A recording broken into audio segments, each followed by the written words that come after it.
Welcome to City Council meeting August 27, 2024. Please join me in prayer. Dear God, today, as this session opens, we pray that your presence will be before us and everyone who serves in the decision-making process of our city. We pray for direction which will lead our city to be strong and unified. May we continue the legacy of our founders, and may we be granted this day the wisdom to make decisions which will be for the good of our city. We also pray for your special blessings on all those who are working to transform our city and make it a better place to live and work. Amen. Please join me to salute the flag.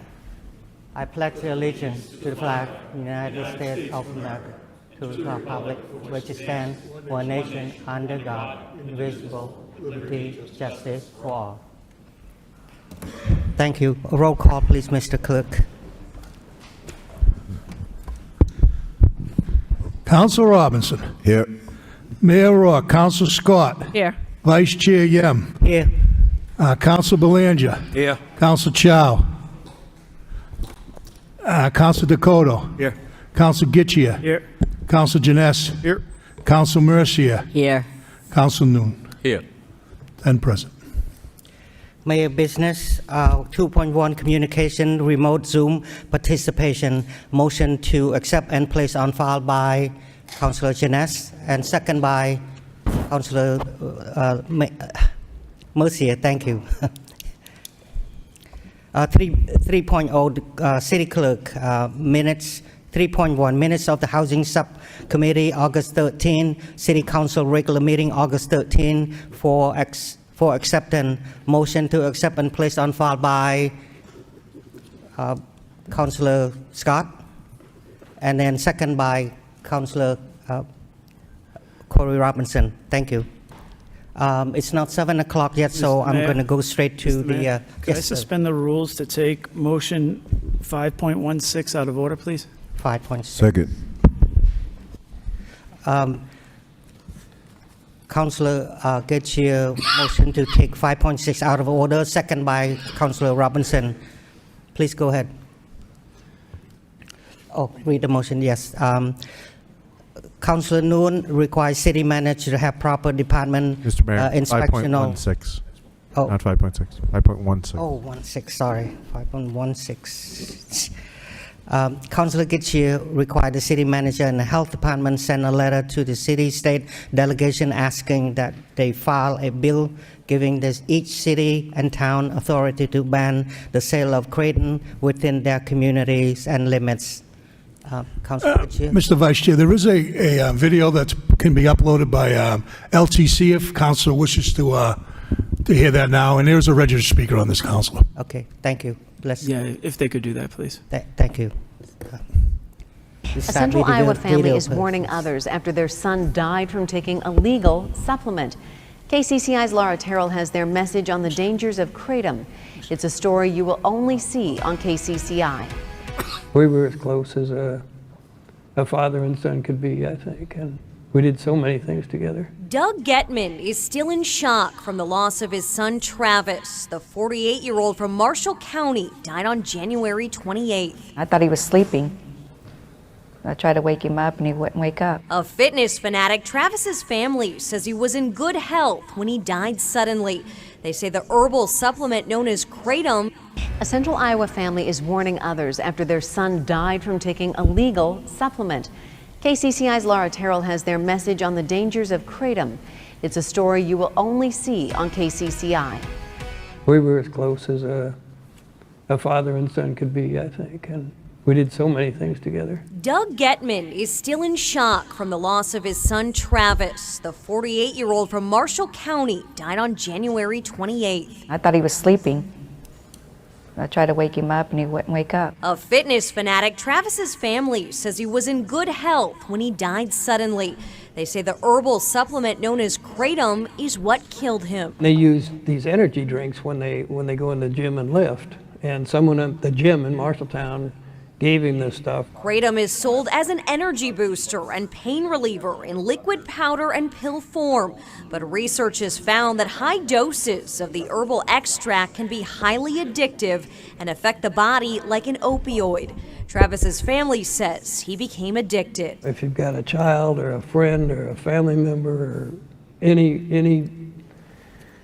anybody you know that's taken it, please tell them to try and stop. Kratom is not hard to find. You can buy it anywhere, like gas stations or this vape shop in Marshalltown where Travis was purchasing his. These are going to be $60. Joshua Brown runs this vape shop and says he sells plenty of Kratom. He says he always warns people about the risks. It is legal, and if you use it enough, it can cause permanent liver damage as well as kidney damage. Travis Getman's death certificate lists the scientific name of Kratom as his cause of death. His family is now determined to educate others. It's awful. It's just, we're supposed to bury our parents. We're not supposed to bury our kids. In Marshall County, Laura Terrell, KCCI 8 News, Iowa's news leader. Some states have started banning Kratom. The Getman family hopes Iowa lawmakers will eventually do the same. There is a registered speaker, Vice Chair Holly Troville. Thank you, ma'am. Please state your name, please.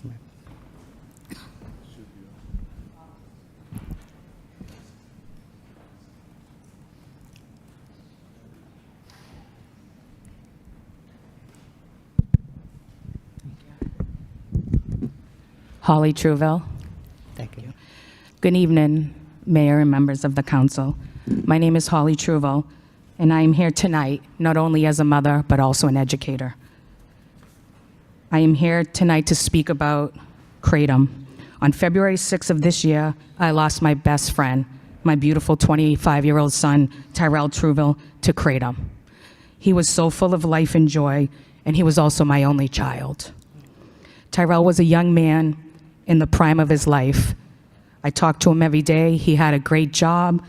He was surrounded by amazing friends and family, and he loved life. For those who are not aware, Kratom is an herbal extract that comes from the leaves of an evergreen tree called Mitraguina speciosa and comes from Southeast Asia. It comes in different forms, such as non-alcoholic seltzers, teas, powders, capsules, and energy drinks. So many people are unaware that Kratom poses health risks and also can become very addictive. I'm here to talk to you today about the dangers of Kratom. Kratom is a product that affects every walk of life, and it doesn't discriminate against age, gender, or race. It is marketed and sold as an energy and supplement booster, pain reliever, and mood booster in many convenience stores and vape shops. The two main chemical components in Kratom are mitraguanine and 7-hydroxymitraguanine. The cause of death on Tyrell's death certificate was mitraguanine toxicity and was ruled solely as an accident. He had no other underlying medical conditions. Tyrell died from a product that is promoted as natural, and the truth is, just because something is natural does not automatically equate to it being safe. Kratom is not considered a drug nor a controlled substance. In August 2016, the DEA did say they would classify Kratom as a drug. However, due to calls by Congress and petitions, the DEA removed its intent to classify it in October of 2016. Despite the setback, what we do know is that Kratom has taken the lives of people like my son Tyrell, and we cannot ignore that fact. Part of my grieving process is attending a bereavement group. When I first attended and told people his cause of death, I was unsure if they even knew what Kratom was. However, a woman attendant mentioned her friend's son passed away from the same thing, and there was a group that you could be invited to called KDA, or Kratom Danger Awareness. I became a member and am in awe of how many people are addicted to Kratom and how many kids and adults are struggling to get off of it. I was also surprised to learn of how many people have passed away from Kratom. I see so many petitions and people fighting their counties and states to ban it. I have read about the pain of people who have lost spouses, children, siblings, and parents to this leaf that is marketed as natural, organic, third-party lab tested, and chemical-free. This is misleading people like my son Tyrell into thinking they are consuming a product that is safe for consumption and doesn't pose a health risk. Through this website, I have also been in contact with the FDA, who has requested pictures of the product he died from. The FDA also has many concerns and noted inadequate data about the safety of kratom. This is not just an issue in one town or state, but in communities all over. And I invite anyone who is interested in learning more about it to become a member of this group. This can is what my son passed away from. I was aware he drank a kratom seltzer, but I was not aware of the dangers and that too much could lead to death. The seltzers he drank are promoted as alcohol-free, sugar-free, and caffeine-free. And all it states on the back of the can is recommended one a day. In closing, I hope that what I have spoken to you about tonight has made you realize that having lost even one life to kratom is one too many. My world became bleak and empty the day my son died. I want to save any parent the unimaginable pain of losing a child, and with that, the chance to become a grandparent or see your child get married. I don't want to see a parent cry every day for 196 days like I have. Had there been more education and regulations around kratom, maybe my son would be alive today and I wouldn't have to visit him at his gravesite. And as a grieving mother, I implore the city to please consider placing a ban on kratom so another family doesn't ever have to lose a loved one to this product. If anyone would like more information on kratom, you can visit that Kratom Danger Awareness website on Facebook, or there will be a kratom awareness booth at Old Home Day in Drake on September 7th. Thank you for your time. Councillor Kachia. Thank you, Vice Mayor. I want to first thank Mrs. Truville for coming out tonight and taking on the tough conversation that she just shared with all of us. It's never easy.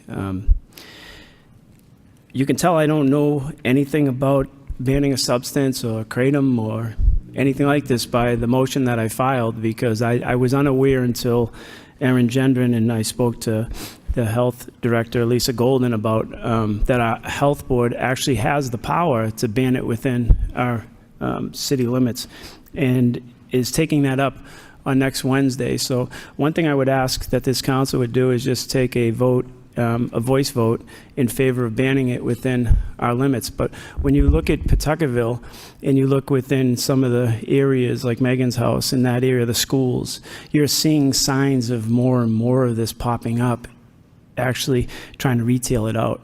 This is about money. That's all it's about. You know, it's about somebody making a profit. And, you know, when you look at the statistics, as Mrs. Truville outlined, you can see where it's coming from. And here's some findings. It says companies sell kratom without dosing instructions, a list of ingredients, or sometimes any labels at all, leaving customers to determine product safety on their own. Vendors often brag about the strength of their kratom. Marketing powders and liquid shots is powerful, most potent and long-lasting. Yet the majority of products tested by the Times, that's who wrote this article, failed to disclose their intensity on the labels. One packet of pills was so enhanced, a scientist compared it to a lethal morphine. 9 in 10 people who died had a substance in their system that could be harmful when mixed with kratom, including common medications used to treat anxiety or depression. Makers of prescriptions and over-the-counter drugs must notify consumers about the potential dangers of combining their products with other substances. The kratom industry does not have this issue or warning labels on their product. I'd like to amend my motion because I didn't understand that the health board was the one who actually could do it within our limits. So I would like to amend my motion, Mr. Clerk, to read, request the city manager in the health department send a letter to the city's state delegation asking that they file a bill banning kratom statewide. Oh, yeah, second. Any second by Councillor Mercier. Thank you. Any other questions? Thank you. Yes, ma'am. That was so moving, so moving. I had a lesson today. I never heard of that word in my life.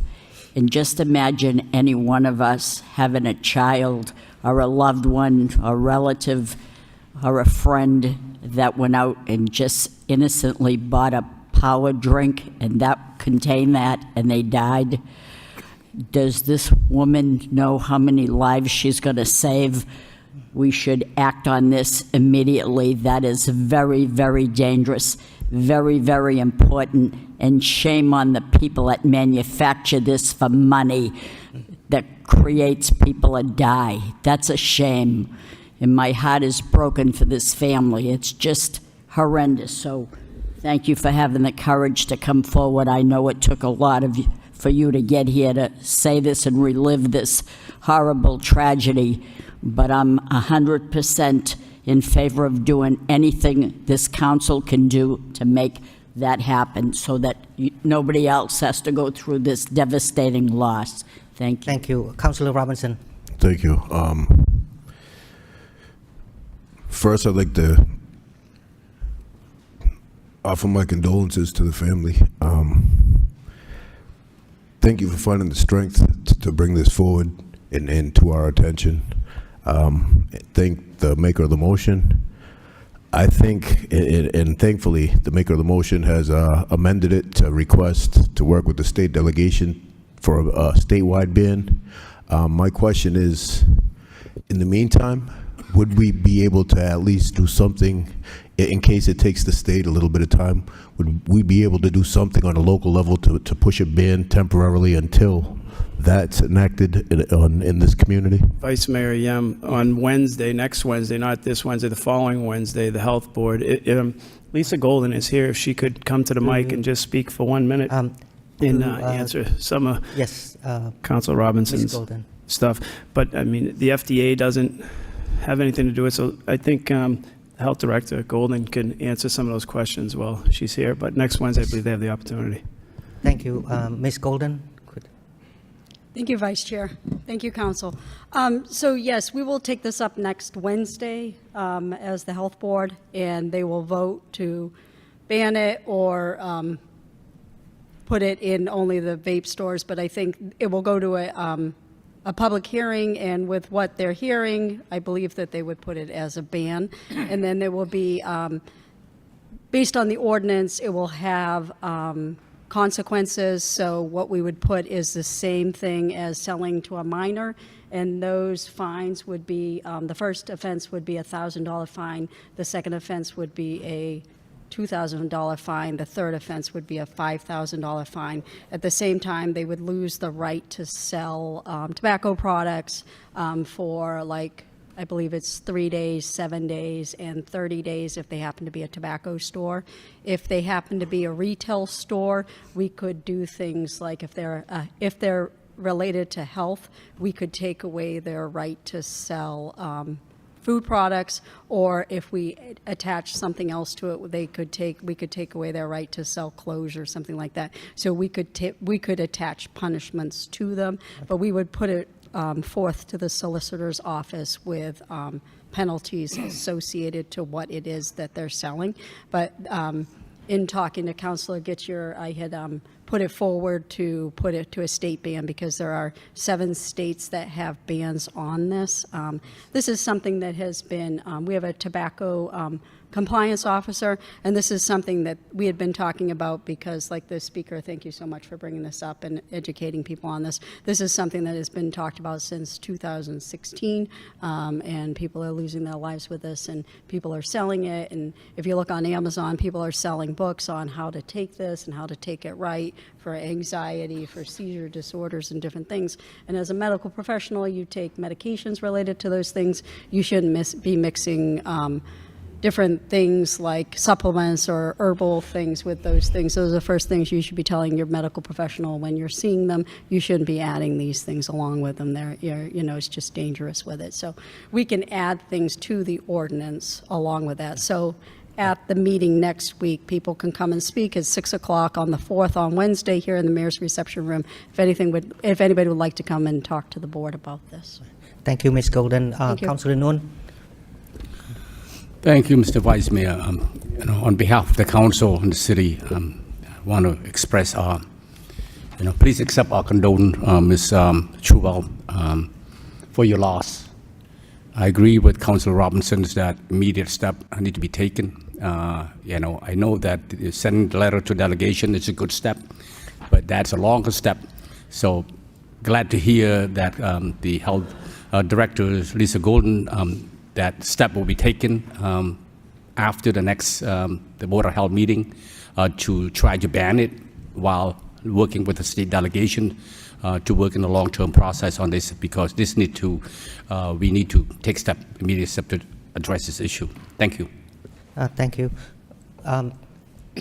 Councilor Gachia. One more thing, Mr. Vice Mayor. I did speak to Senator Kennedy, and he is in the process of getting ready to file it. If we can just send that letter along to him saying that we are also in that, and if we can just take a voice vote, also stating so that the health officials board would have our stance on banning it altogether, because some people are saying 21 and over should be able to. A life is a life, and as Holly had said, Tyrell was over 21. So I do think that we all together have to ban this in the city to try to help people.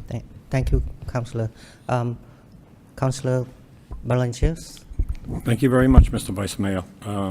First of all, I'd like to offer condolences to Mrs. Truville and her family and thank her immensely for coming in tonight and more or less educating this body, because it's new to many of us, if not all of us. So thank you very much. But from my experiences, marketers, retailers, dealers, street dealers have become very innovative over the years in their bidding, as to make something deadly and lethal as this into something that looks so innocent. As we saw the can, this substance comes in alcohol-free, caffeine-free, sugar-free, okay? On the street, we see fentanyl pills designed to look at Skittles, okay, with happy faces on them, designed to look innocent. So we need to do everything we can to combat this. And as Mrs. Trubo alluded to, Congress in 2016, as well as the FDA, may have failed to do their job, but we're not going to fail to do ours. So it starts with supporting this motion this evening and getting the substance ban as fast as humanly possible. Thank you, Mr. Mayor. Councilor Gachia, you want us to do a roll call vote or just a voice vote will be fine? I think a roll call vote on both is important to do, just so that we can have that in the record. Thank you. Mr. Clerk, roll call, please. Councilor Robinson. Yes. Mayor Rourke. Councilor Scott. Yes. Vice Chair Yem. Yes. Councilor Belanger. Yes. Councilor Chow. Councilor Dakota. Yes. Councilor Gitchia. Yes. Councilor Janess. Yes. Councilor Mercia. Yes. Councilor Noon. Yes. 10 years. Mr. Mayor? Are we back to the... Mr. Mayor? Yes. Yes. While we're still under suspension of the rules, Yes. I'd like to ask that we take up item 5.18 as there's a speaker here on this motion. Thank you. 518. Second. All right. Any second on the Councilor Robinson seconded. 5.18, Councilor Janess requests the city manager to have appropriate departments work towards implementing anti-bullying, anti-harassment training for all staff, including youth staff, as well as implementation of a zero-tolerance bullying and harassment policy with clear guidelines and action steps for monitoring and enforcement. Do we have a register? There is a registered speaker, Vice Chair. It's Jacqueline Connolly.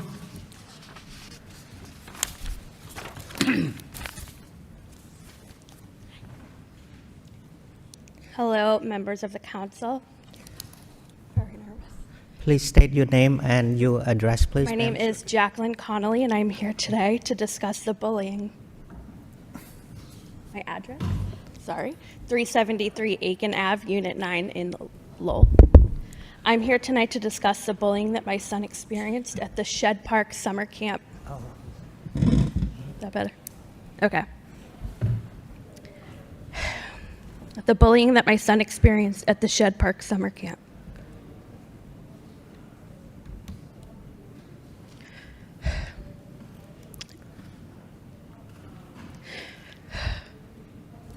Dawson is a bright, kind, and empathetic 7-year-old boy who loves everyone he meets.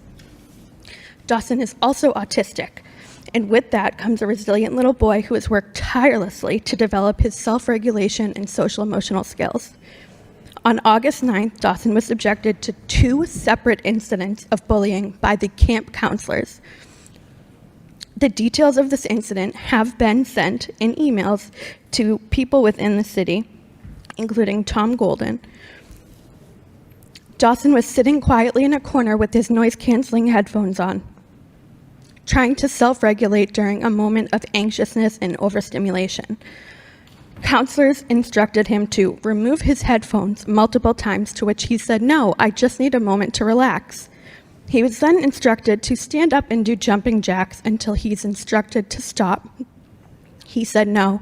They continued to do this. He eventually took his headphones off and walked away to get away from this situation. When he told me this, I immediately knew I had to pull him from the camp.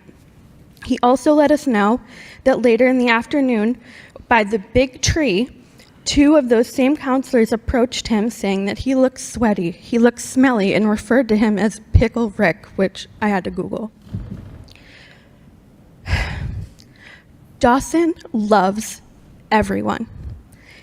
We teach him that in moments like this, to advocate for himself and seek an adult.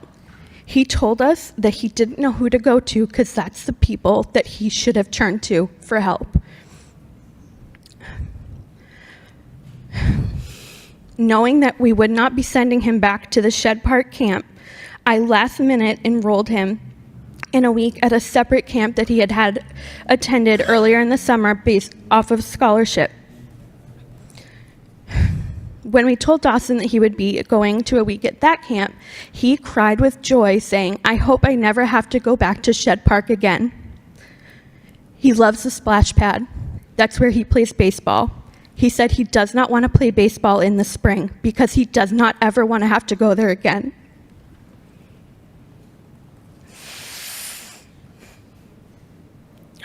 I want to emphasize that the mistreatment of my son is not an isolated incident. I have heard from other parents who have removed their children from the Shed Park program due to bullying this summer. Under federal and state laws, children with disabilities have the access to necessary accommodations, and bullying is strictly prohibited.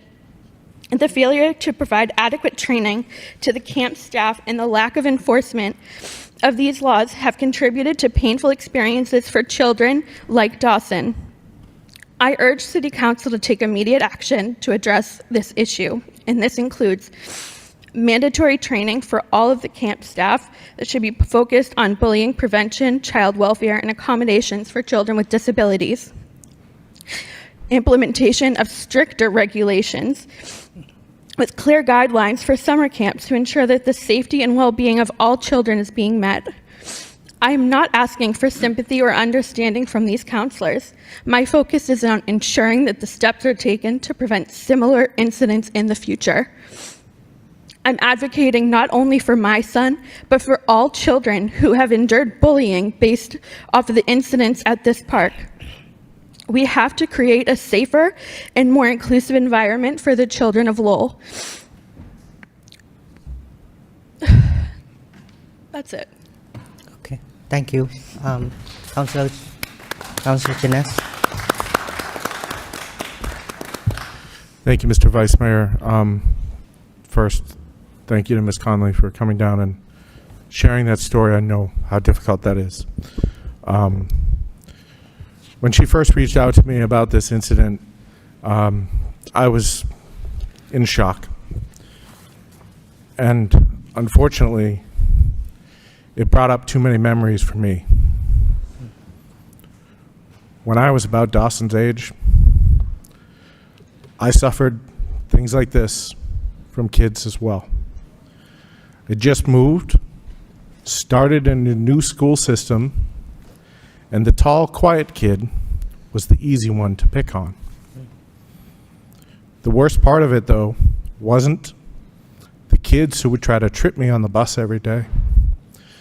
It wasn't the kid who chewed up a pickle in the lunchroom and spit it in my face while all his friends laughed at me. The worst part was that feeling of helplessness and not having,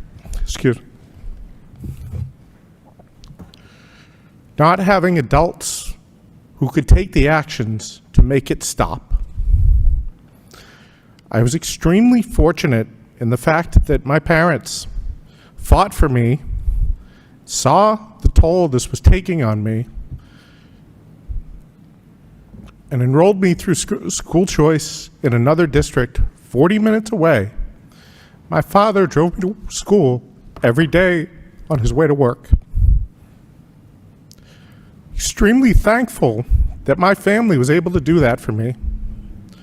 But I recognize that's not true for many families, particularly many families here in Lowell. So what we need to do is to build a culture to minimize bullying, to empower the children to know what is happening and to be able to stop it, to have clear guidelines on who to go to when something like this occurs. Whether it's the child who's being bullied, another youth staff who sees something like this happening, or an adult who happens to find out about it. Having these clear trainings and guidelines and plans of action is the only way to ensure that our kids are treated appropriately. So, Mr. Manager, I would ask that we review all of our standards and our training for all of our staff, our youth staff for summer programs, our full-time staff, our part-time staff, our temporary help. And we make sure that we train everyone on how to recognize bullying, the dangers of bullying, and how to take appropriate action. Because we can't have more stories like this. Thank you. Thank you, Councillor. Any other comment? Councillor Robinson? Thank you, Mr. Mayor. Thank the Speaker and thank my colleague for bringing this forward. Through you to the manager. I know in the past with especially the summer rec department, there used to be tiers of kind of supervisors. So, you had maybe tier up from the participants, a little bit younger kids, and they actually had a couple older kids that kind of supervised them in the past. I'm not sure if that's the structure now, but I think that's something, again, and I'm not, in no way am I trying to say the rec department, because the heavy lift of employing 300, 400, 500 kids a summer and all this, but I think this is an excellent point, and I think along with training, there needs to be a point of contact that the kids can feel comfortable reaching out to that's kind of separate from the supervisory structure at these locations. So thank you. Thank you, Councillor. Any other comments, questions? All in favor, say aye. Opposed? Motion carried. Now being 7 o'clock, it's a general public hearing. 4.1 Ordinance Quarterly Traffic, August 2024. Giving second reading. Open hearing to all in favor. All in favor. All in favor. The portion is closed. Now open to oppose. Anyone opposed? Opposed? Anyone opposed? The hearing is closed. I have a motion to adopt by Councillor Scott and second by Councillor Dakota. Roll call, please, Mr. Clerk. Councillor Robinson. Yes. Mayor Rourke, Council Scott. Yes. Vice Chair Yem. Yes. Council Belanger. Yes. Council Chow, Council Dakota. Yes. Council Getchia. Yes. Council Janess. Yes. Council Mercier. Yes. Council Noon. Yes. 10 yeas. Thank you. Now go to the City Council motion. 5.1 is motion by myself. Require the city manager invite Lowell Housing Authority to address the council and the public about the Merrimack Corridor Affordable Housing Development Plan. Second by Councilor Noon. Any comments or questions? Yes, Councilor Noon. Mr. Vice Mayor, the Lowell Housing Authority is going to host an informational briefing on these subject matters September 12th at 5:30 at the Mercier Center. Thank you. Any other questions? All in favor? All in favor, say aye. Opposed? Motion carried. 5.2, by myself, require the city manager update the council regarding bridge repair funded by raised grants. Need second? Second. Any second? Second by Councilor Robinson. Any comments or questions? All in favor, say aye. Opposed? Motion carried. 5.3 is also by myself. Require the city manager have appropriate department explore the possibility of placing American flags at the Ladd and Whitney Memorial Monument on Memorial Day to represent all Lowell veterans who lost their lives during all the conflicts. This is for hopefully next year we implement this. I need a second. Second. Second by Councilor Noon. Any question? If I could make a motion to refer this to a veteran subcommittee, please. I need someone to second the motion. Councilor Janess, second the motion. Thank you. All in favor, say aye. All opposed? Motion passed. 5.4, Councilor Noon, Councilor Janess require the city manager work with the proper department to install Lowell Community Health Center banners on poles in front of the facility. No second needed. Councilor Noon or Janess, who want to go first? Thank you, Mr. Vice Mayor. The Lowell Housing, Lowell Community Health Centers, they just had 2 weeks ago their appreciation breakfast or lunch for their staff. So I saw banners for the charter school next door to it. I approached the executive director for the Lowell Community Health Center about doing so similar. So she's enthusiastically want to see that happen. This can be act as a directional or wayfinder for the clientele, that new clientele, particularly for the local community health. And also as a finishing touch or look for the local community health centers as well.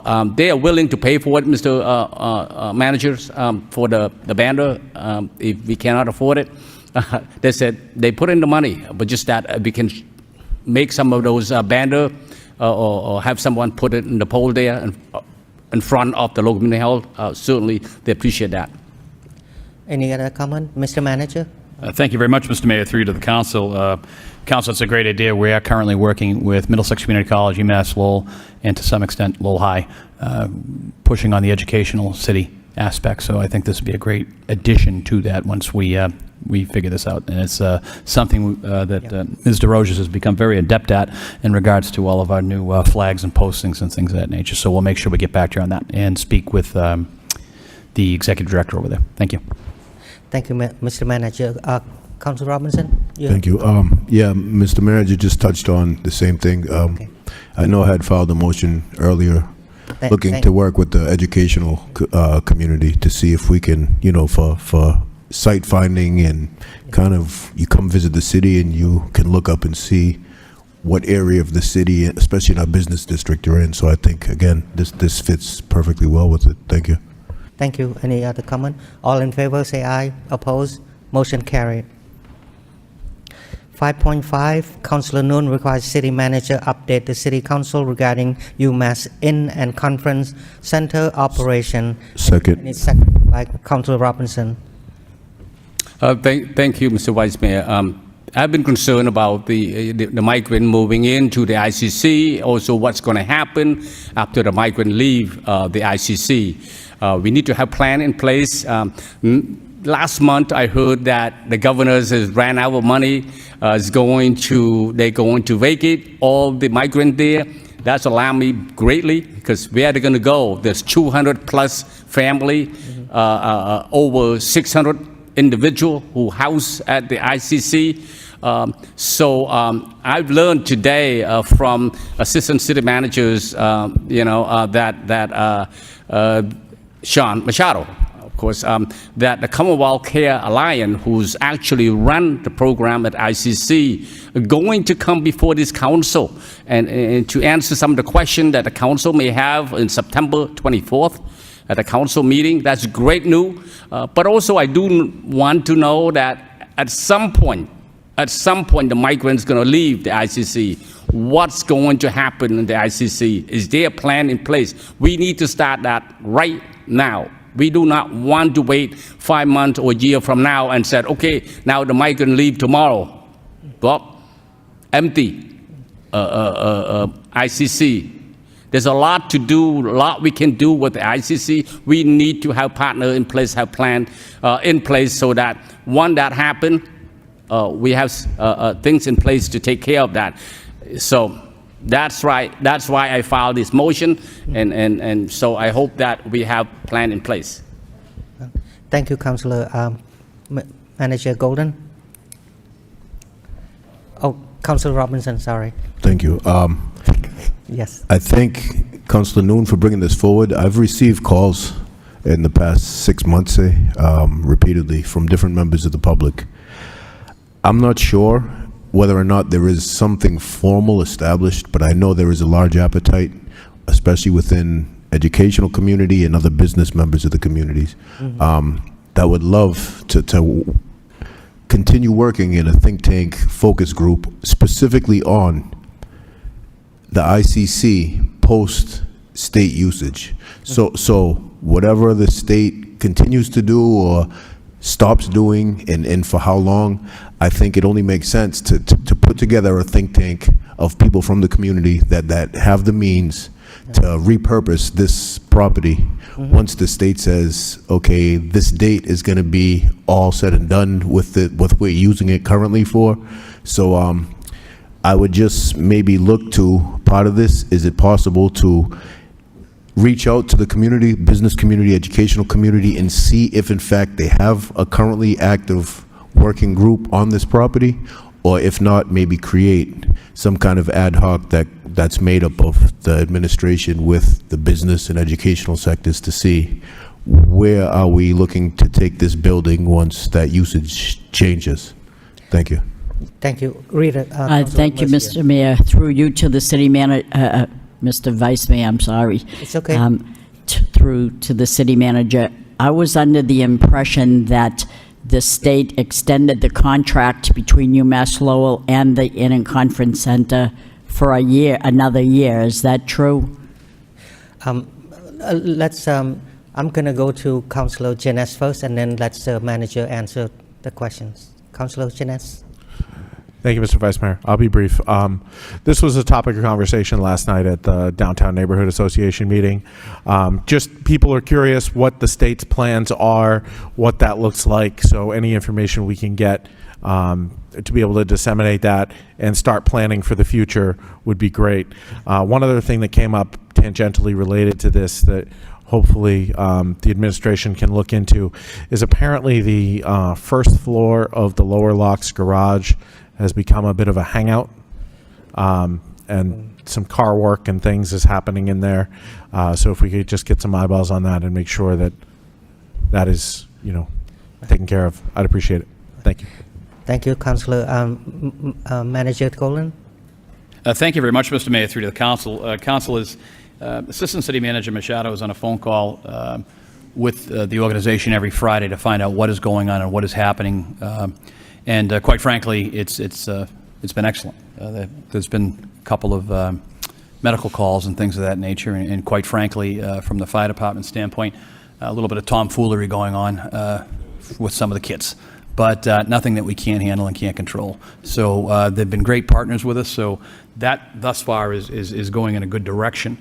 I've been in constant contact with Chancellor Chen on other matters, including this, and it is true, Councilor Mercier, that it is 2 years. I'd always anticipated it would probably be 2 years, but we are still in a holding pattern to find out what, once again, the University of Massachusetts Lowell is the owner. The deed is controlled by UMBA, which is UMass Building Authority. So that's under the purview of President Meehan. So those discussions are still happening. There are a lot of people with a lot of ideas and a lot of different thoughts, but trying to drill down to find out what they're going to want to do with the building at the end of the day. I'm very familiar with the parties that are interested in it. So I guess I'll keep you in tune when I have a stronger knowledge of what UMBA, once again, the UMass Building Authority, wants to do with the particular building itself. Hopefully by the 24th, we'll have some ideas as to what that discussion could have. And Councilor Janess, to your point, we've heard the same thing. We have spoken with our partners, and I do say partners over there, and talked to them about that, about the, we're a little bit concerned in the garage area because with school back for Middlesex Community College, it's going to be increased parking in that area, and we wouldn't want to see anyone get hurt. So once again, the partners answered to Mr. Machado in the affirmative, and we'll move forward. But as far as the motion, hopefully we'll have this some additional information by September 24th. If that's okay with the council, we'll report back at that time. Thank you, Mr. Manager. Any question? All in favor, say aye. Opposed? Motion carried.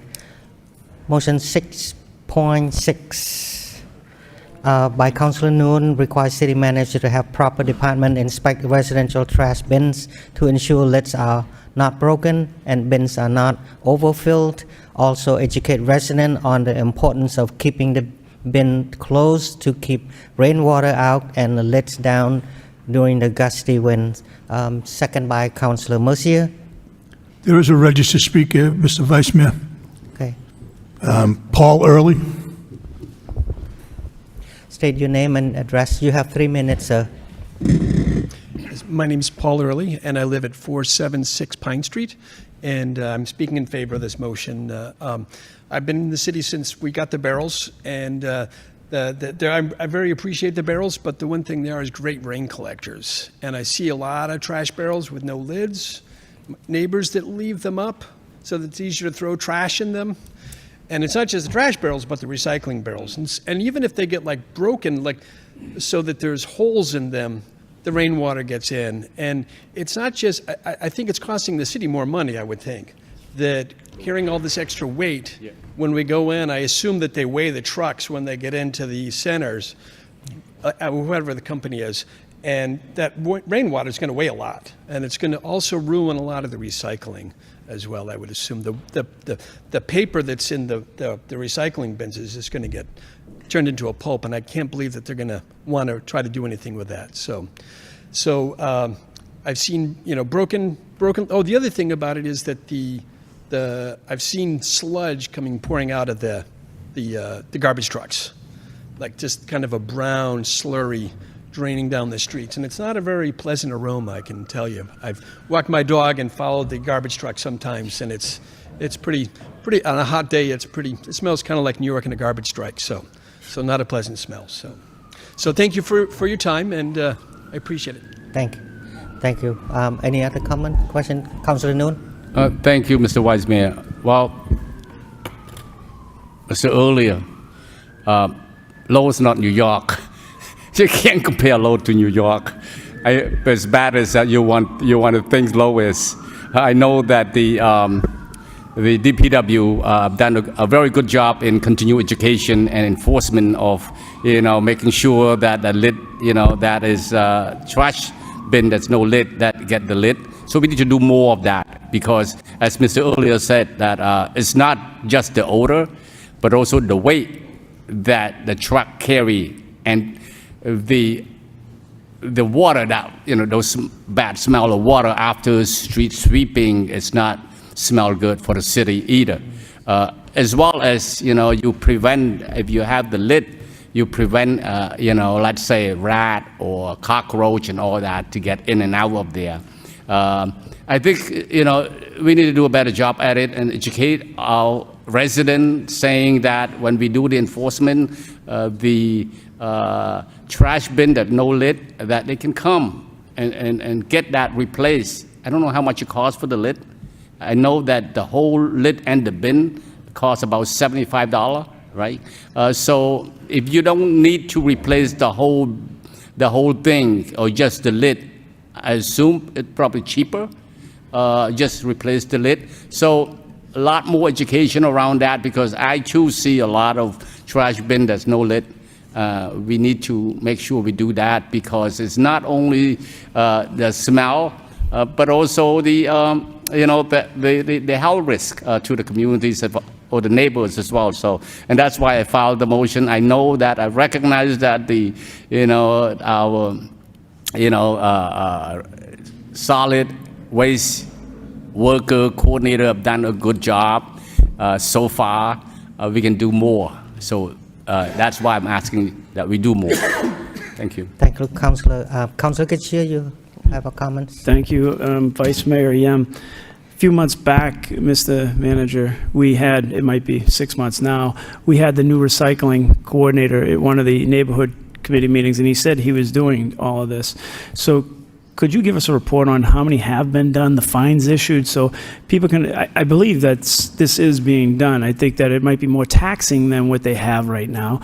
But when you talk about, with the speaker referenced is the liquids on the ground, some people throw liquids into the trash, and that's what comes out, and it smells, and it has, people they'll throw out a turkey with the broth still in there, and it comes out and smells. I did this job for years, and believe me, it's not the rainwater that's the smelly part. The rainwater doesn't have the smell to it. So I think that when he spoke at that meeting that we were at the neighborhood, and I think others were at some of these meetings where he was invited to, that the new recycling coordinator did speak. There are many fines, he said, that were being levied. There were trash barrels being fixed. I don't know that when you see the covers broken that you can just replace a cover, because they're breaking the plastic right off the piece that's actually injected. It's a molded piece. So if you could just give us a report on how many violations have been written and what they're up to, I think that's important at the same time. Thank you, Councillor. Manager Golden. Thank you very much, Mr. Mayor, through the council. Councilor Noon, if it's okay, at our next meeting, we're going to have Mr. Sullivan here. We can include all of this, as well as the recommendations that Councilor Kitcheer has in regards to the number of fines, what has been happening, and how to contact us, everybody at DPW. For the edification of everyone at home, if there is a problem with your barrel, please contact DPW. Broken wheels, it happens. Broken tops, it definitely happens. But that is something that's been happening, and I'll ensure that Mr. Sullivan updates that, Councilor Noon, for your motion, if it's the will of the council to accept the recommendations about the dollar figures as well. Any other comments? Councillor Robinson. Thank you. 2 quick points. I know one of the communities, we're talking, this motion is specifically on residential, but for the larger scale apartment buildings that have kind of their own bins, some of them, and some of the bins that are even at the parks. What I do see is helpful, especially in high winds, is they'll hang the chain from the front of the plastic lids on them, on the larger dumpsters, and they put a padlock on there, and it helps to keep it down in higher winds, because without it, you see the pizza boxes and cardboard blow everywhere. That's one. For 2, one of the problems we're having in Centerville, and I've been reached out to a million times about this, is we might need to focus on some educational pieces on, please, we realize people have jobs in life and they're busy, but at some reasonable point after trash and recycling pickup, please put your bins back where they belong, off of the walking paths, because it's forcing pedestrians out into the street in a lot of instances 2 and 3 days after trash and recycling pickup. So I think that might be an important piece to try to tie in and just educate. Hey, please, a reasonable amount of time. We know people get busy, but there's some repeat offenders that just leave them out there pretty much all week. So thank you. Thank you. All in favor say aye. Motion carried. Motion 5.7, Councilor Robinson requests the city manager have proper department look at the intersection of West 6th and Bunker Hill Ave and provide recommendation for traffic mitigation measures. Second by Councilor Mercier. Motion speaks for itself. Thank you. Thank you, Councilor. Mr. Vice All- Mayor, Mr. yes. Vice Mayor, if I could, and I believe Councilor Mercier and Councilor Gettier, when we were at the Senior Citizen Subcommittee last week, Okay. there was a real concern about West 6th Street at West Street. As you go around that bend there, people are really speeding up there, and if we could have the traffic engineer look at that, that'd be helpful. Thank you. Thank you. Thank you. All in favor, say aye. Oppose? Motion carry.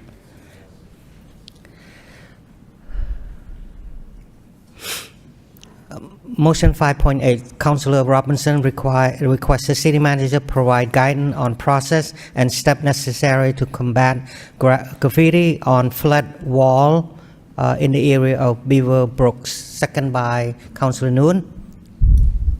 Thank you, Mr. Mayor.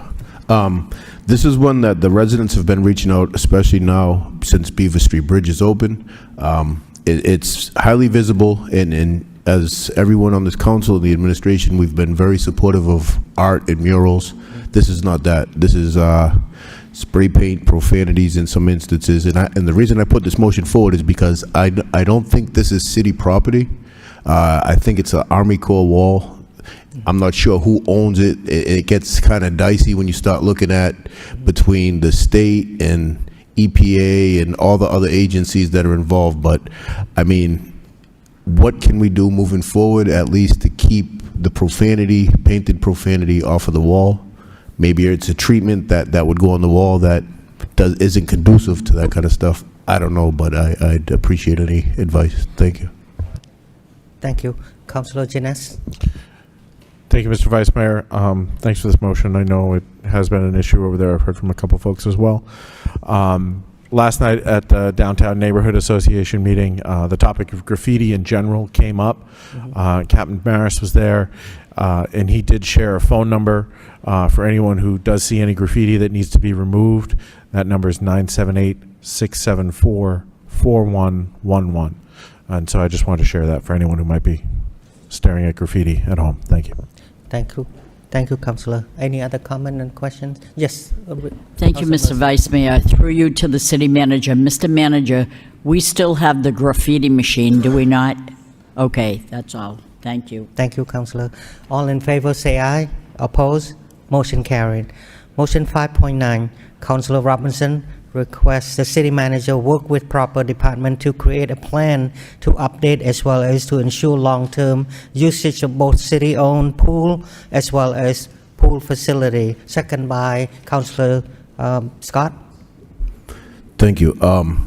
This is something, I mean, time-wise, I know the push has been on for quite some time, and I have to say congratulations to all the work that Lands and Buildings has been doing in conjunction with the school department and trying to get our school facilities up to speed for going back to school.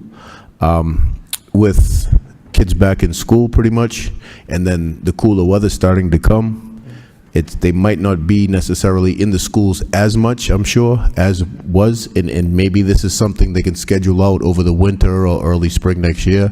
But even when I was employed by the city, South Common Pool, for example, it's in a lot of need of TLC. McPherson's changing rooms, it's in need of TLC, where we lost this pool at the high school, we lost the pool at the Boys and Girls Club. We're down to 2 public pools outside of the state pool over in North Common. I think the community desperately wants these pools to stay. I think learning to swim is vital, especially in a city like Lowell, and I think we need to ensure that our pool facilities in our changing rooms and everything kind of gets looked at. I couldn't tell you when the last time a real overhaul was completed at either of those 2 locations with the pools. McPherson's, I think, is in a little bit better shape than the South Common, but I mean, that South Common pool facility has been in place for 40, 50 years as far as I know, and with minimal updates. So I think if we start looking at it now and planning for it, it gives Commissioner St. Cyr and your team the ability to kind of plan the work out accordingly. So thank you. Thank you. Councilor Scott? Thank you, Mr. Vice Mayor. I actually was just going to say the same thing, how important the pools are to the residents. I mean, we have opened quite a few splash pads across the city, but it's not given the residents of Lowell the opportunity that they get to learn how to swim, which is very important in an urban environment like this. So I would just echo the sentiments that we really have to keep focused on improving the conditions there. Thank you. Thank you. Any other? Councilor Kitchie? Through you, Vice Mayor Yem, to Manager Golden, do you know if UMass Lowell's pool's back open? I know at one point it wasn't. Could you look into that and let us know? I believe it's actually closed. It is closed. Last time I was over at Costello Gym, they were talking about actually closing it. For And good? that was for good. I can double check, but I'm pretty confident they did close that. So the only indoor pool in the area is the YMCA? That would be the YMCA. And Greater Lowell, obviously. Right. Yes. Okay. I was on the swim circuit for a little while, my kids. So. Thank you, NBA was there Councilor. today. Any other question and comments? All in favor, say aye. Opposed? Motion carried. Motion 5.10, Councilor Robinson requests the city manager have proper department provide an update on city cemetery bond bathroom renovation project. Second by Councilor Kitchie. Thank you.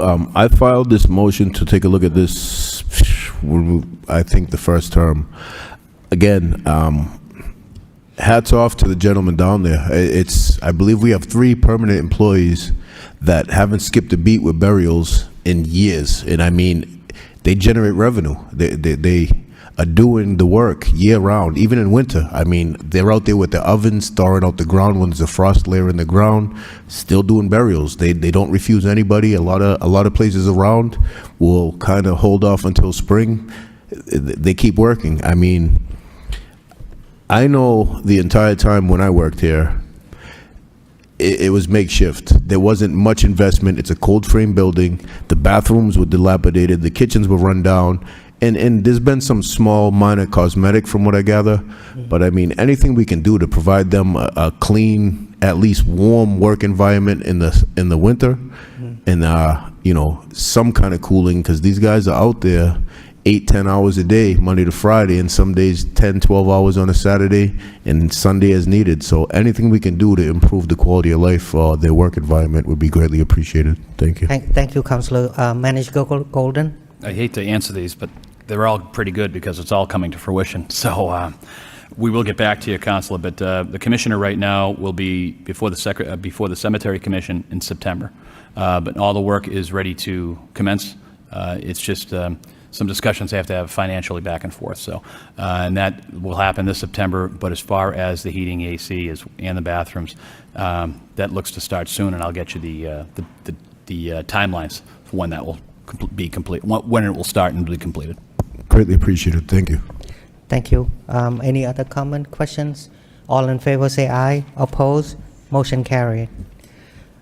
5.11, Councilor Belanger and Councilor Robinson request the city manager encourage all city departments to host ribbon cuttings, grand openings, etc. on nights and weekends for improved council attendance. No second needed. Councilor, anyone? Robinson, you want to start? Or Councilor Belanger? Anyone? Don't mind if I do. Yes. Thank you, Mr. Vice Mayor, and thank you to my colleague, Councilor Robinson, on this. But in my short tenure, there have been a number of ribbon cuttings, grand openings, honoring citizens of our city, Right. and they've all been in an off time, if you will. Now, most of this body works full-time, but we also want to take this job very seriously at the same time. Right. And most recently, Councilor Robinson and I had a discussion on I know, Mr. Manager, you were there, and the mayor carried the torch. I don't know who else from my colleagues at the East End Club, okay? Absolute staple Right. in Lowell Centerville for decades, a staple in the city. And I know Councilor Robinson was beside himself that, you know, he could not make it, as was I. Right. You know, this one in particular, we're talking about a multi-million-dollar investment there. So, we want these investors, these small business owners, to feel welcome and to feel appreciated. And by that, I mean a strong council attendance and support. So I know it's not going to be everything. I think the motion makes a lot of sense. It's for everybody. It's for all. We have all our colleagues in mind on this.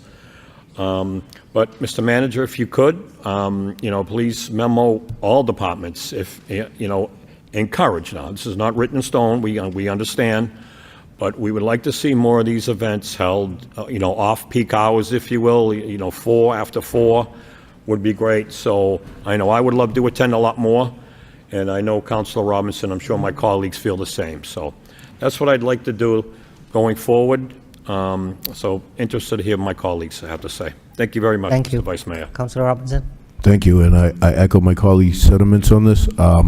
It's, what it is if you're unable to attend due to work or these other commitments during peak season, peak hours, and I fully understand. I mean, it's really at the request of the businesses and our residents as to what works with their schedule. But I also don't ever want to send the wrong message to any of our residents, any of our businesses, any of these people, like we don't care or we're picking and choosing who we support. A lot of times it's based on time, day of the week, what's going on with people's busy schedules. And so I think even if it's a matter of communicating that, if there's a request, say 11 a.m. on a Wednesday, of course, we'll accommodate that as best as we can. But if you're looking for greater council participation, potentially, we find that these hours would allow that. So, I mean, I echo what my colleague said. And again, this is for everybody, all of my colleagues. I think it would increase participation and show that we do fully support all the activities. It's just a matter of scheduling. So, thank you. Thank you, Councilor. Today, the manager and I attend the ribbon cutting at Tijuana Mexican restaurant next to Brew Awakening. They did a wonderful job in renovating a beautiful place inside. And again, it's private business, and that's the only time they have. The weekend is busy for businesses, so they rather do it during the weekday, and I understand that all the councilors are working, but at least we have representation, and every time I myself go or the Mayor will go, we always let them know that we are here on behalf of the entire City Council and as well. So just want to kind of throw that out. Any other comments and questions? Thank you. All in favor, say aye, and opposed, motion carried. Motion 5.12, Councilor Belanger requests the City Manager have Parks Department landscape and remove dumping materials surrounding Pine School as well as consider installation of cameras and signage to combat further dumping of trash and construction material. Second by Councilor Getchia. Councilor Belanger? Thank you, Mr. Vice Mayor. You got 3 minutes, Councilor. Well, thank you, Mr. Vice Mayor.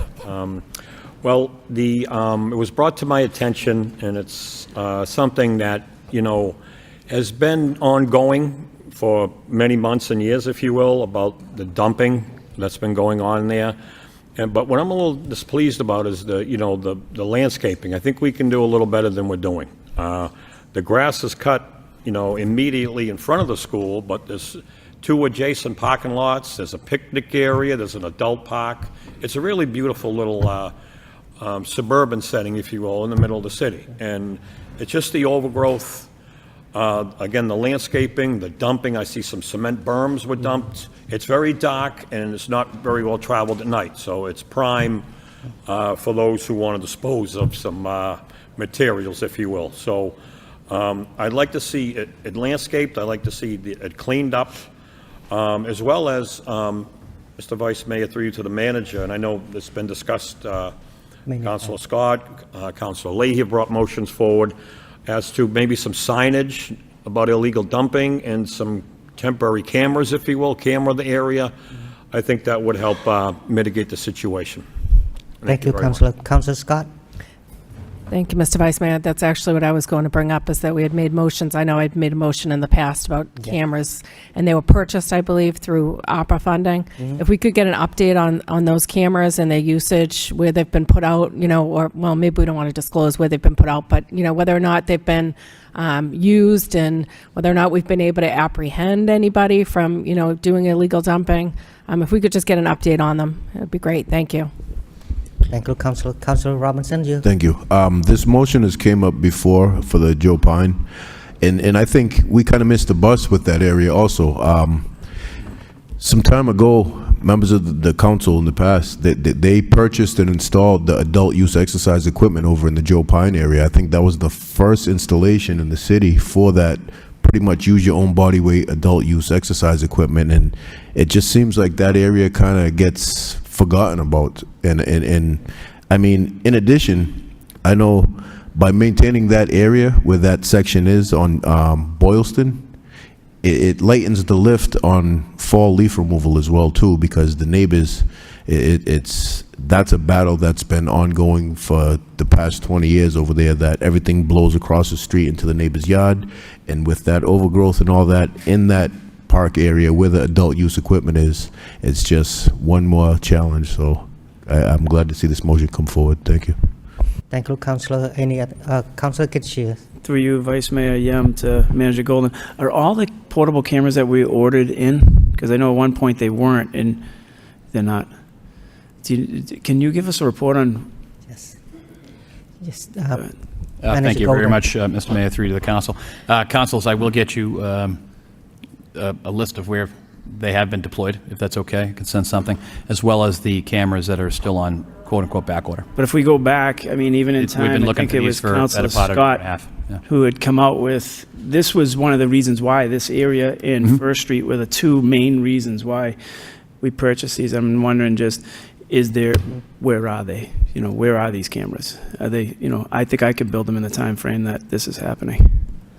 But yeah, I know where they're not. Thank you.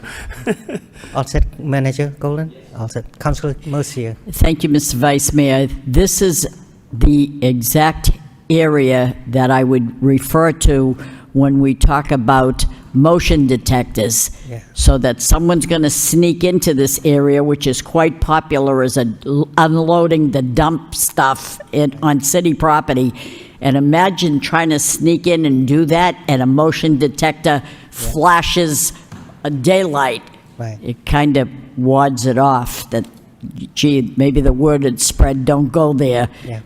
They'll see you anyway. So. And then trigger the camera when the motion lights on. Yeah, there you go. Yeah. Thank you. Thank you, Councillor. Any other comment? All in favor say aye. Opposed?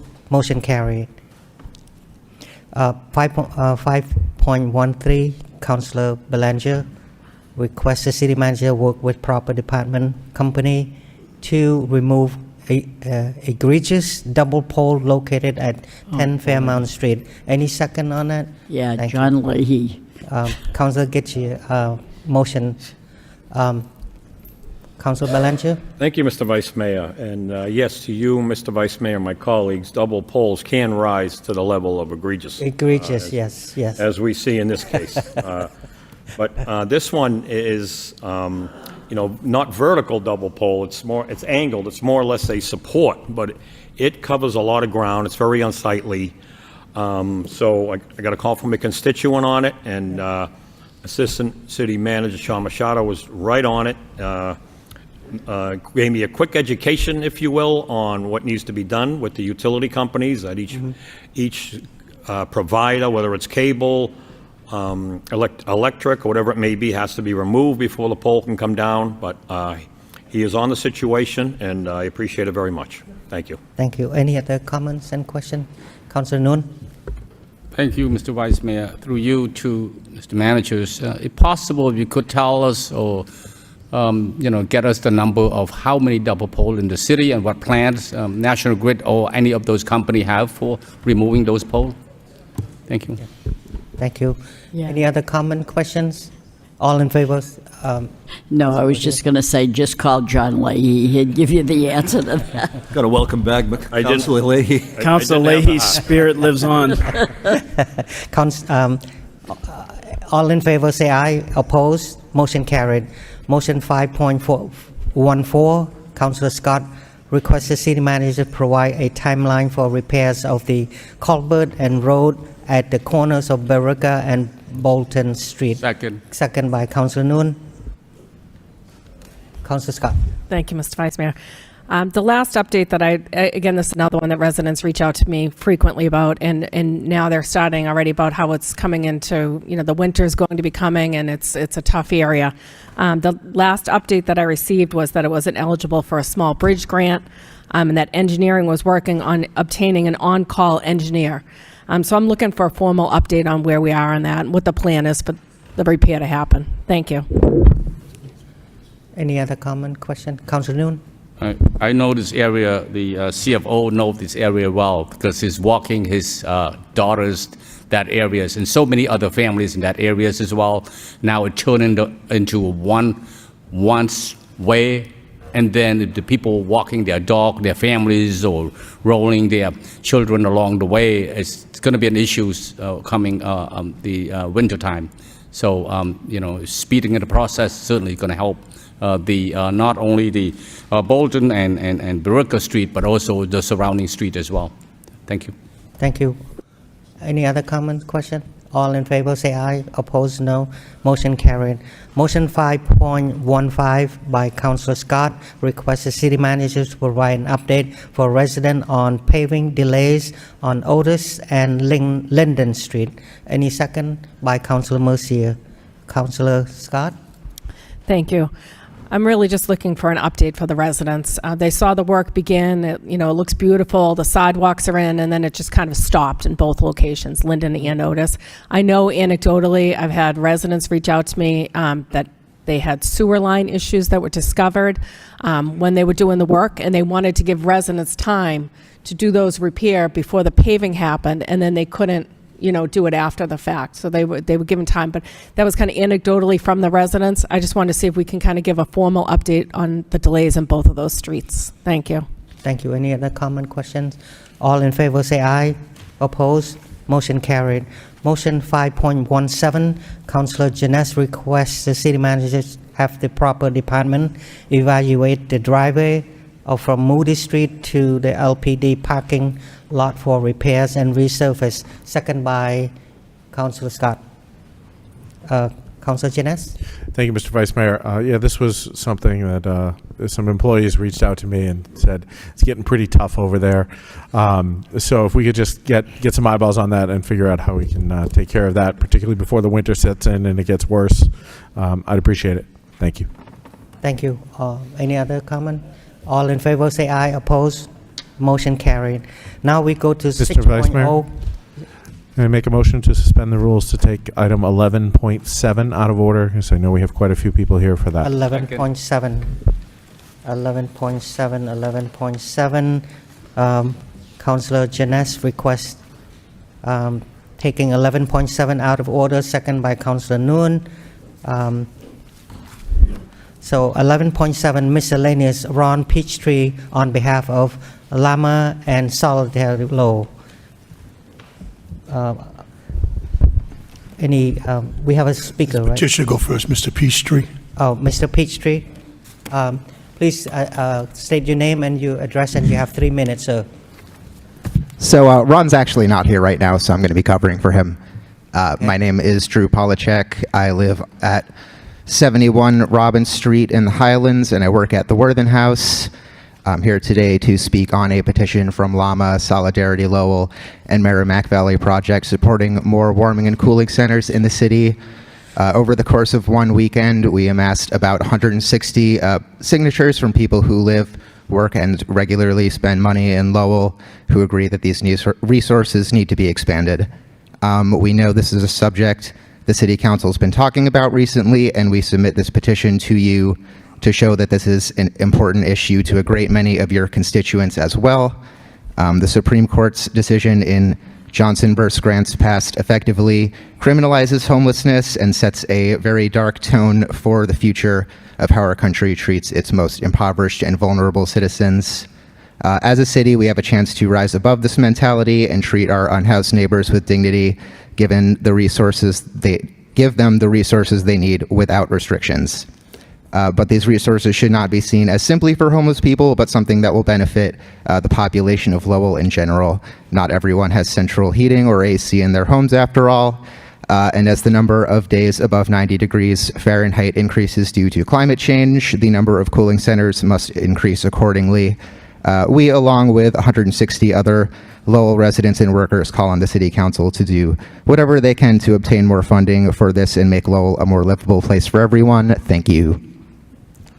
Thank you. Ryan Oates.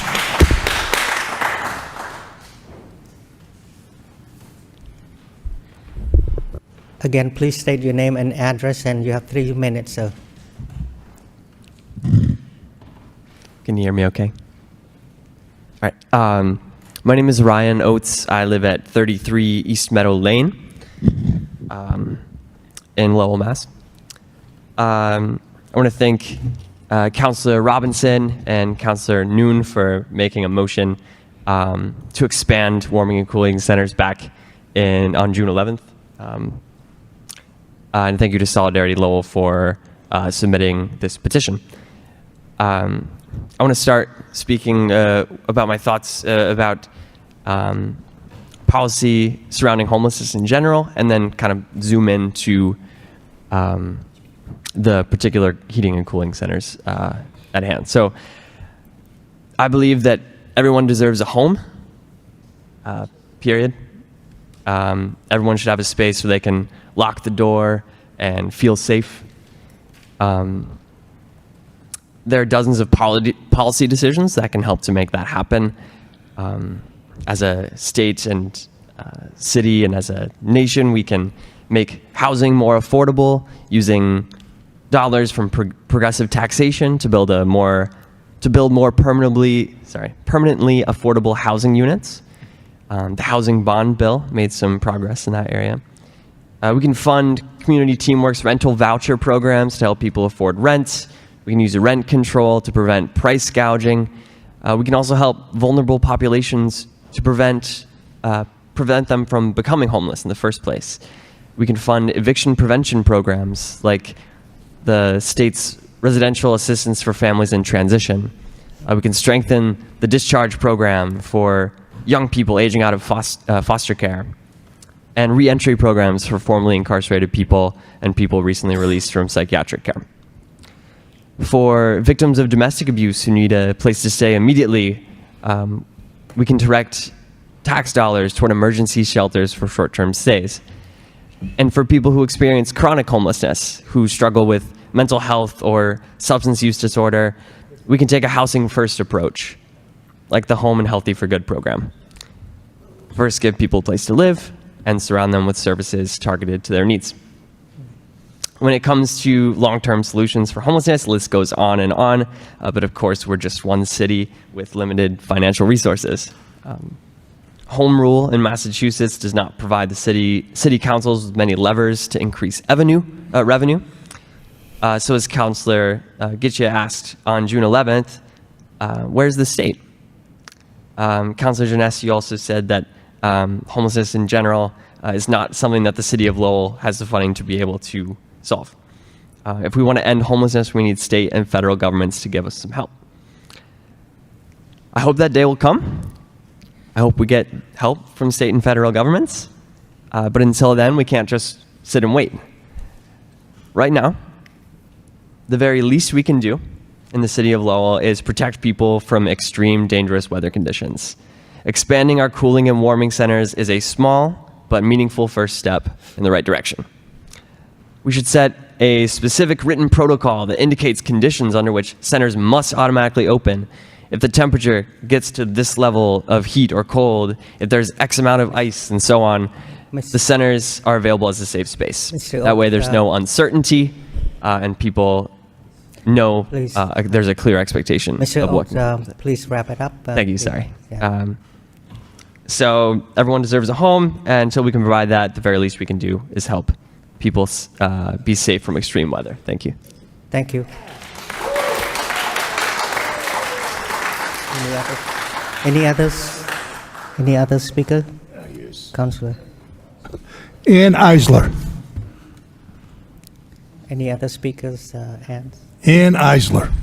Is that for on the 17th? 11.7. Paul Gaudette.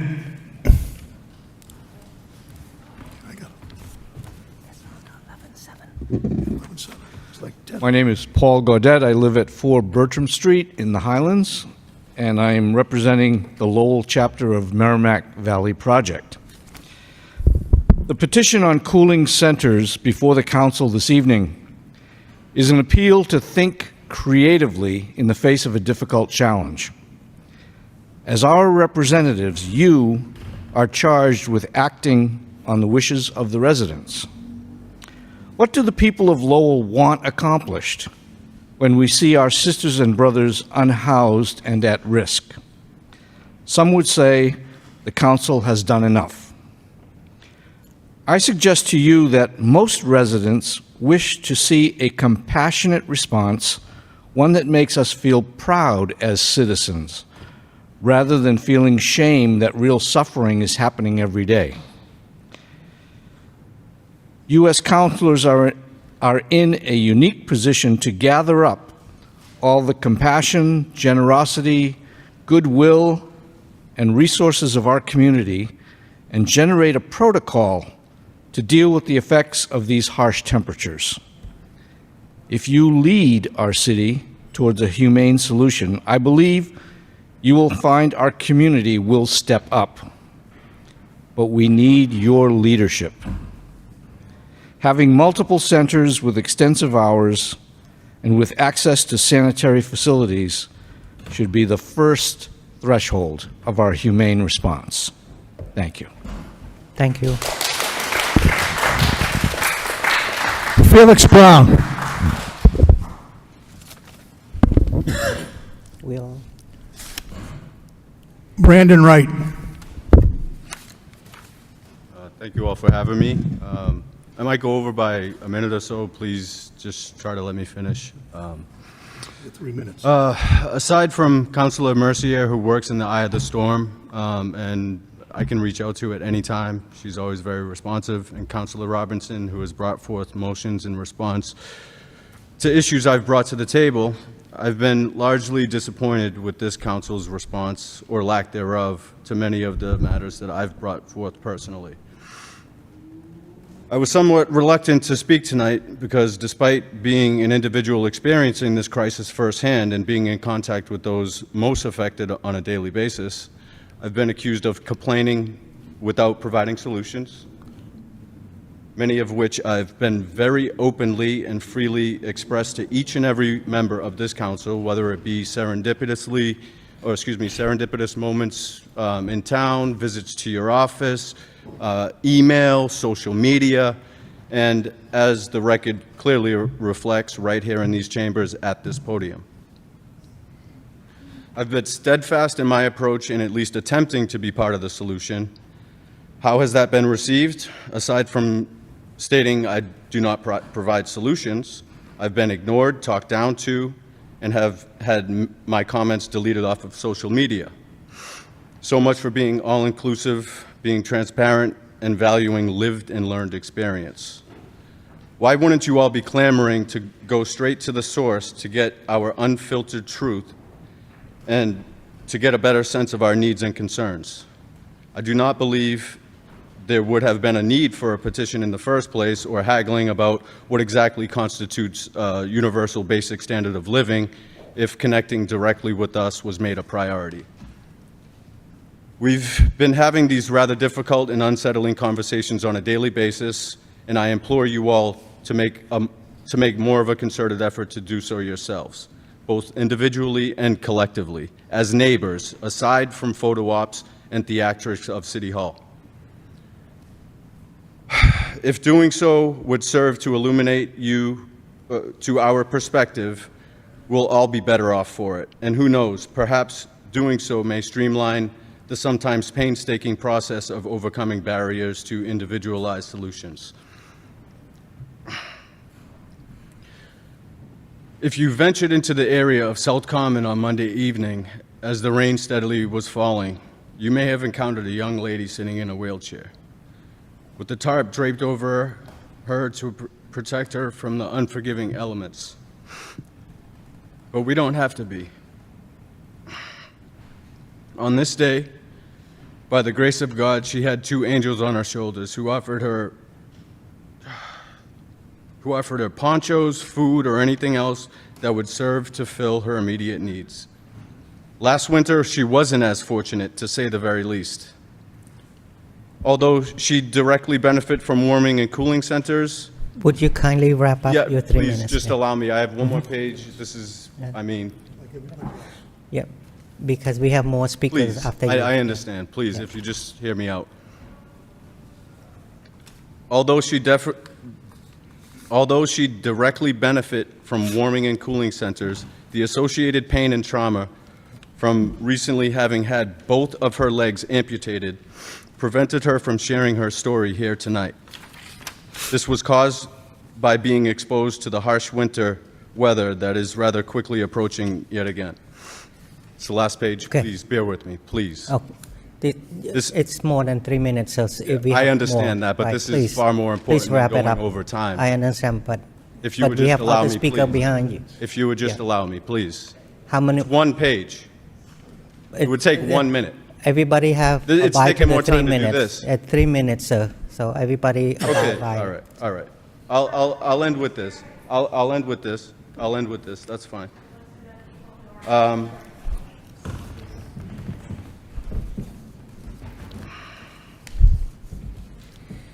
could have just read the whole thing. But, okay.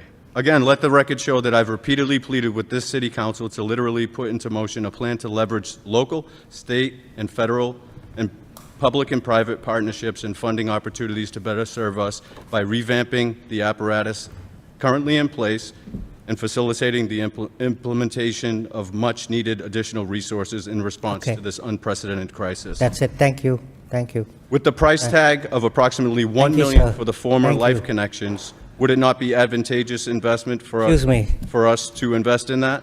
As We it say sits in the 3 shadow minutes, of sir. the $300 million Right. Lowell We give you more Injustice than 3 Center. minutes, sir. Thank with you. due respect. Thank you Thank for accommodating me.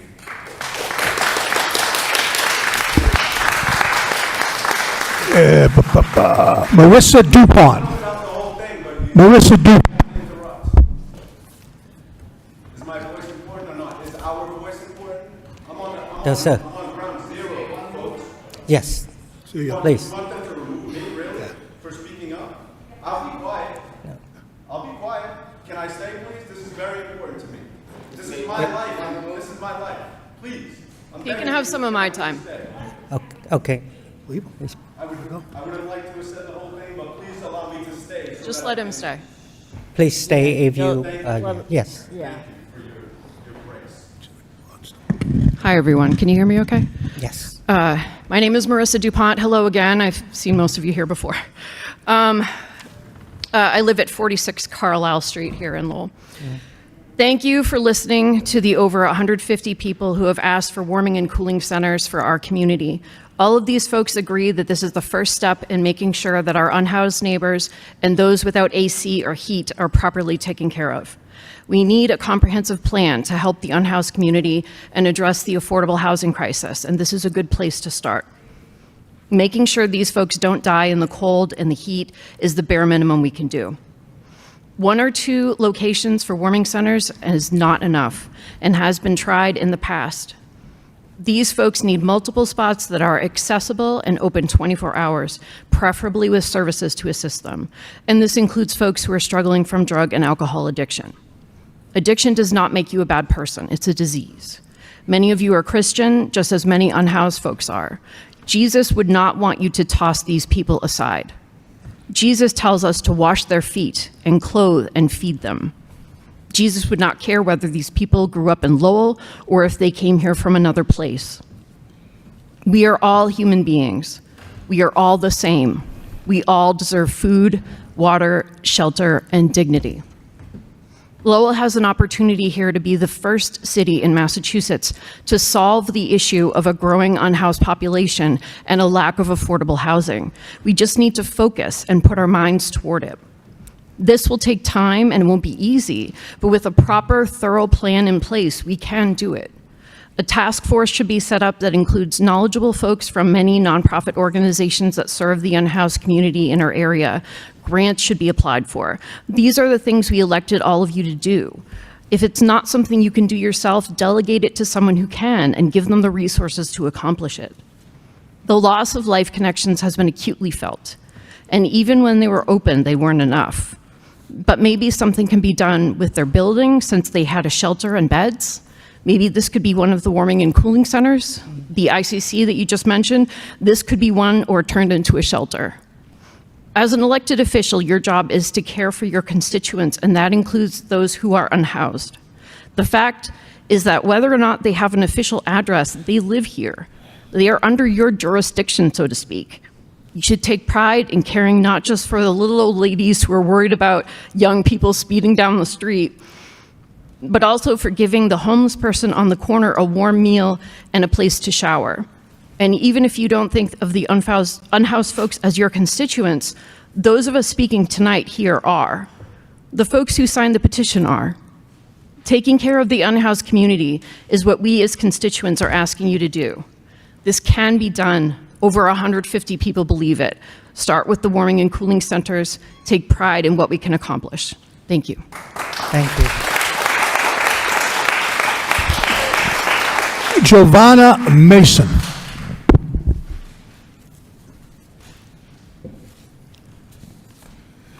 Again, please state your name and address, and you have 3 minutes, miss. Thank you. Hello, my name is Giovanna Mason. I live at 415 Pawtucket Street. I want to thank you all for letting us speak again. I know you've seen my face a number of times, and these lovely people here today, thank you all for speaking. Thank you for signing the petition if anyone is at home watching. Homelessness is not going away. Lowell will not be afforded the luxury of giving up on our community members that live outside, especially not as climate change gets worse each passing season and housing gets more expensive. People's lives are at risk. Unwillingly forcing unhoused people to leave their areas does not and will not provide them with permanent housing or fulfill any of their physical or emotional needs. I know that Lowell may not currently have the resources to achieve all the goals that we have outlined in this petition. Please remember that we can start small and think creatively. There isn't a one-size-fits-all solution. Start with the standardized, weather-dependent written protocol. Define when services are needed. Services that will accomplish this may include emergency centers like portable trailers or even heated and cooled tents, overnight shelters, affordable housing, safe substance use sites, safe places for sanitary needs, and more, which will look vastly different depending on which resources we leverage and how committed this council is to our most vulnerable community members. I implore this community to consider, if we have community members sleeping and living outside, our services are not sufficient. If we have community members jumping into public pools to bathe, our services are not sufficient. If we have community members who do not have housing and therefore cannot safely or privately address their physical or emotional needs, our services are not sufficient. Services include this publicly elected city council who must listen and advocate for every person who lives in our city. The city council can't take a hands-off approach. Combating homelessness will take every member of our community prioritizing this issue and following through on any and all solutions. Please examine the needs of the most impacted. Listen to them. Respect them. You are elected to represent all of us. Thank you for your time. Thank you. Via Zoom, Carolyn Snow. Okay, can you hear me? Yep. Okay. Good evening, everyone. Thank you for letting me speak. So this petition is very, very important to me. While the people that are unhoused may not be your constituents because they can't vote for you because they don't have a permanent address, that is not their fault. The reasons that they are unhoused and outside are usually outside of their control, as the other speaker just alluded to. So I wanted to give us an example as why these policies need to be in place. When FEMA or MEMA is called into action after a natural disaster or a protest or something goes wrong, they're not looking for their car keys. They're not looking for the keys of their trucks. They know where every single thing is. They know who they're going to call. They know where they are going to go, what equipment they have, all of those things, because there are policies and procedures in place that make it an automatic response. And that is what we need. When the temperature reaches 80 degrees, that's not the time to think and wonder what centers we can open. That is the time to unlock the doors and open them and say, welcome. End of story. When it gets cold, do you really want to sit on a frozen sidewalk for 10 hours and wait for a shelter bed? Or wonder if anybody cares? No. You want to be welcomed into somewhere that is warm. And as climate changes, this is going to become more important. It's already the end of August. We may have a cold day in the end of September. What do we do then? Do we know where our car keys are, or are we fumbling for them? Thank you. Miss, would you state your name and the address, please, Miss, for the record? Apologies. Caroline Snow, 26 Farmland Road, Unit D, Lowell, Mass, Centerville, District 8. Thank you. That's no more speakers. No more. All right. Now back to 6.0, communication from the city manager. 6.1, motion response. A, motion response, CPR training. Councillor Mercier? Mr. Mayor, Yes. don't we get an opportunity to speak on the petition? All right, sorry. All right. Councillor Jeunesse, long night. I understand. Thank you, Mr. Vice Mayor. A lot of stuff came up in these comments tonight, and I appreciate everyone who came down to speak. This is not the first time that we've discussed warming and cooling shelters on this council floor during this term or the term before. I do think some things have changed in the community since last winter. The loss of life connections was specifically mentioned, and I think that needs to be considered with how we approach this winter. There are going to be cold nights, and there's going to be less places for folks to go to get out of the cold. The concept of a task force was mentioned. I know we have the Hunger Homeless Coalition, the Hunger Homeless Commission. Mr. Manager, I would like to ask for an update on their efforts and what they've been working on, so we can bring that forward and have that here. I also think we do need to build a plan at the minimum for this winter, but even looking at a longer horizon. I think we need to look at options, and we need to put price tags on them. We need to make it understood for the entire community, for us as legislators, for the administration as the executives, for the public at large, to know what exactly we're looking at. If we were to open a warming shelter over the winter, 24 hours in this building provides this much space for this many people. This is what the staff would need, what we'd need for staff. And at the end of the day, this is how much it would cost the city. Because there's no way we're going to be able to actively take care of this problem and address it without knowing the answers to those questions. So, Mr. Manager, I'd like to make a motion that the administration look towards something like this and come back to us with a plan specifically for this winter, so we can address the coming problem, the first one, and then we can build off of that. So that's my motion. Second the motion. Okay, Councillor Jeunesse making a motion to have the manager come back with the plan, and second by Councillor Noon.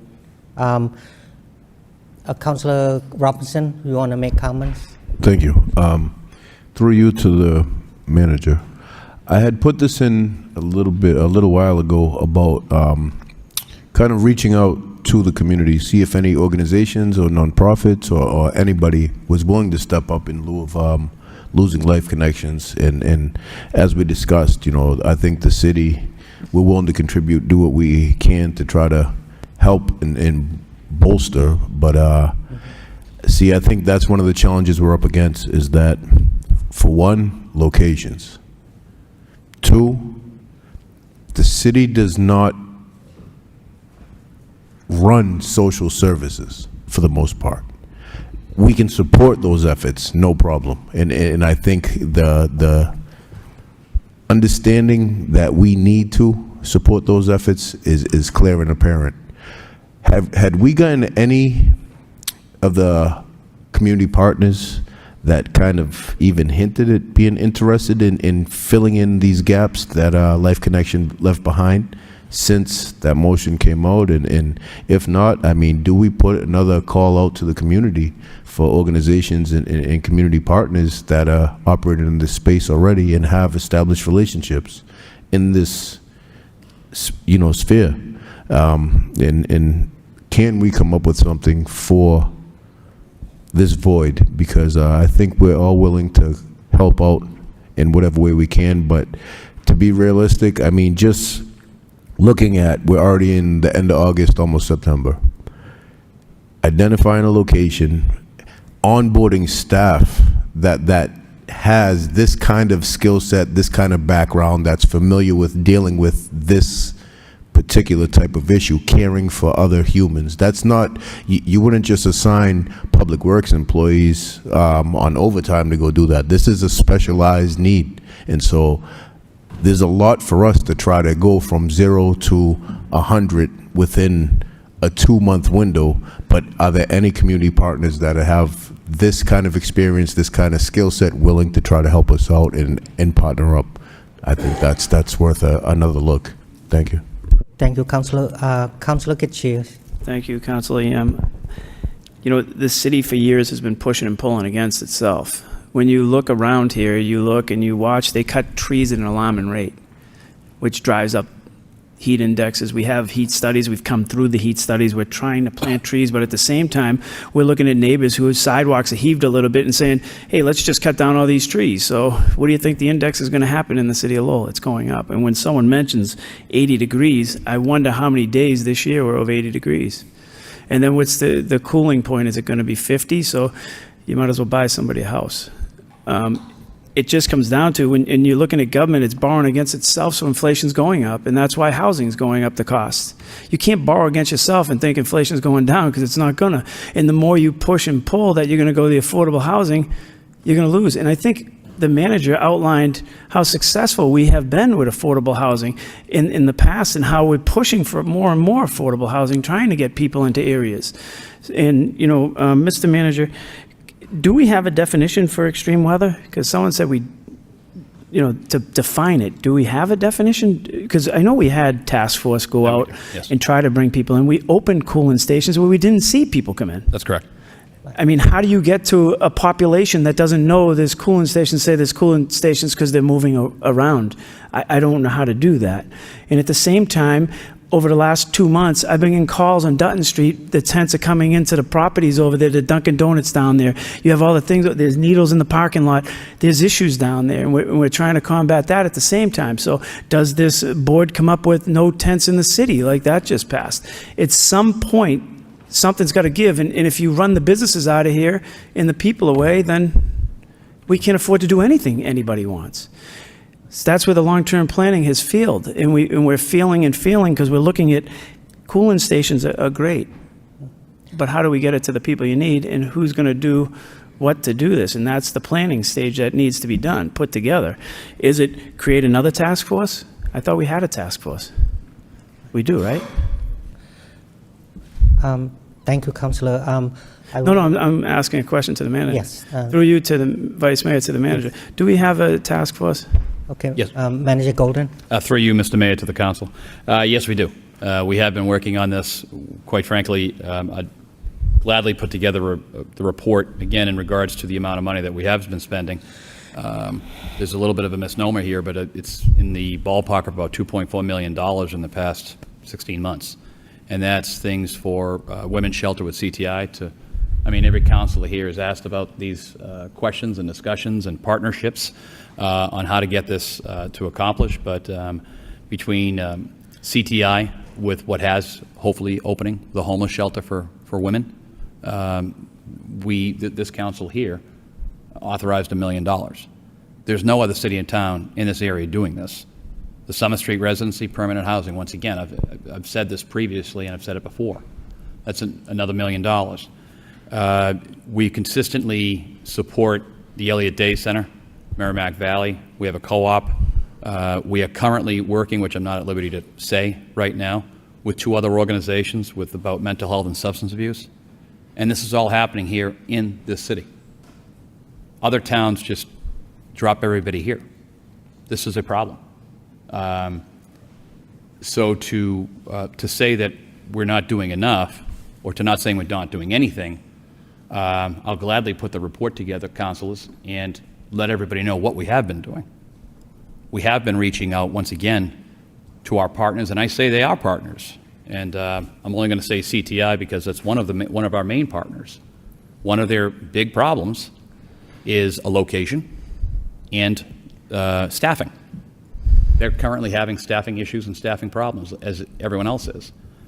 And I know that everyone here tonight is really trying to accomplish good, to try to do things in a different manner.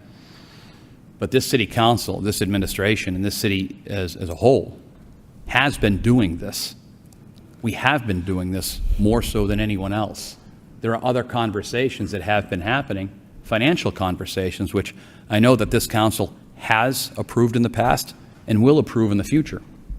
There are location changes that are things that are just not ready for, I'll say, prime time or to openly discuss. But between our homeless advocates, our co-op teams, our health department, quite honestly, we are doing all of this. And it's still a problem. We are still going to Summer Street. Our police department is dealing with people who consistently come in off of, I'll say, the railway most often to try to sell drugs, etc. They are arresting, even today. There was an operation over there today that the council will be brought up on by tomorrow. There were operations last week, and these are the people that are trying to poison other people. So, it's predominantly in the Summer Street area. All of this activity has been happening. I'll gladly put this in another report. But if there is a location that was something that we could utilize, we would utilize. But, Councilor, to one of your points, quite frankly and honestly, when we've opened up warming areas over at the senior center, the only thing that really happens, and the assistant city manager has been there, is other towns drop people off. Every Friday for the past year and a half, we have had folks with medical issues, the people from our health department, people that are offering housing, people that are offering relocation, people that are offering paramedic care, is all happening.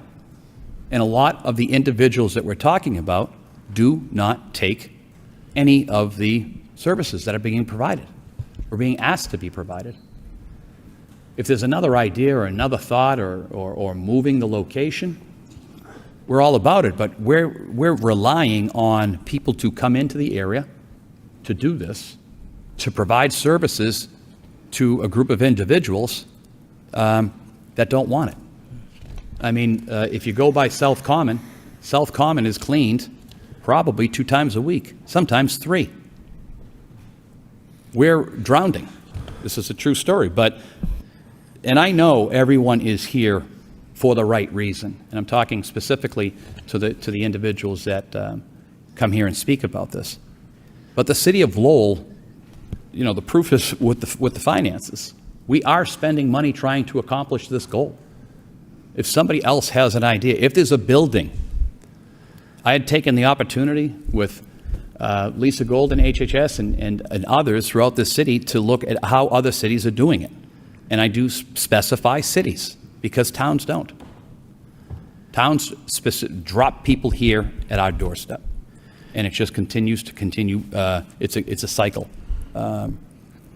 This is something that is discussed on a daily basis, and to the council that calls all of you, that call at different times to try to see who we can help, and things are being offered and people are not accepting them. I don't know how else, and I understand this, gentlemen. I understand your plight. I can empathize with what you're saying.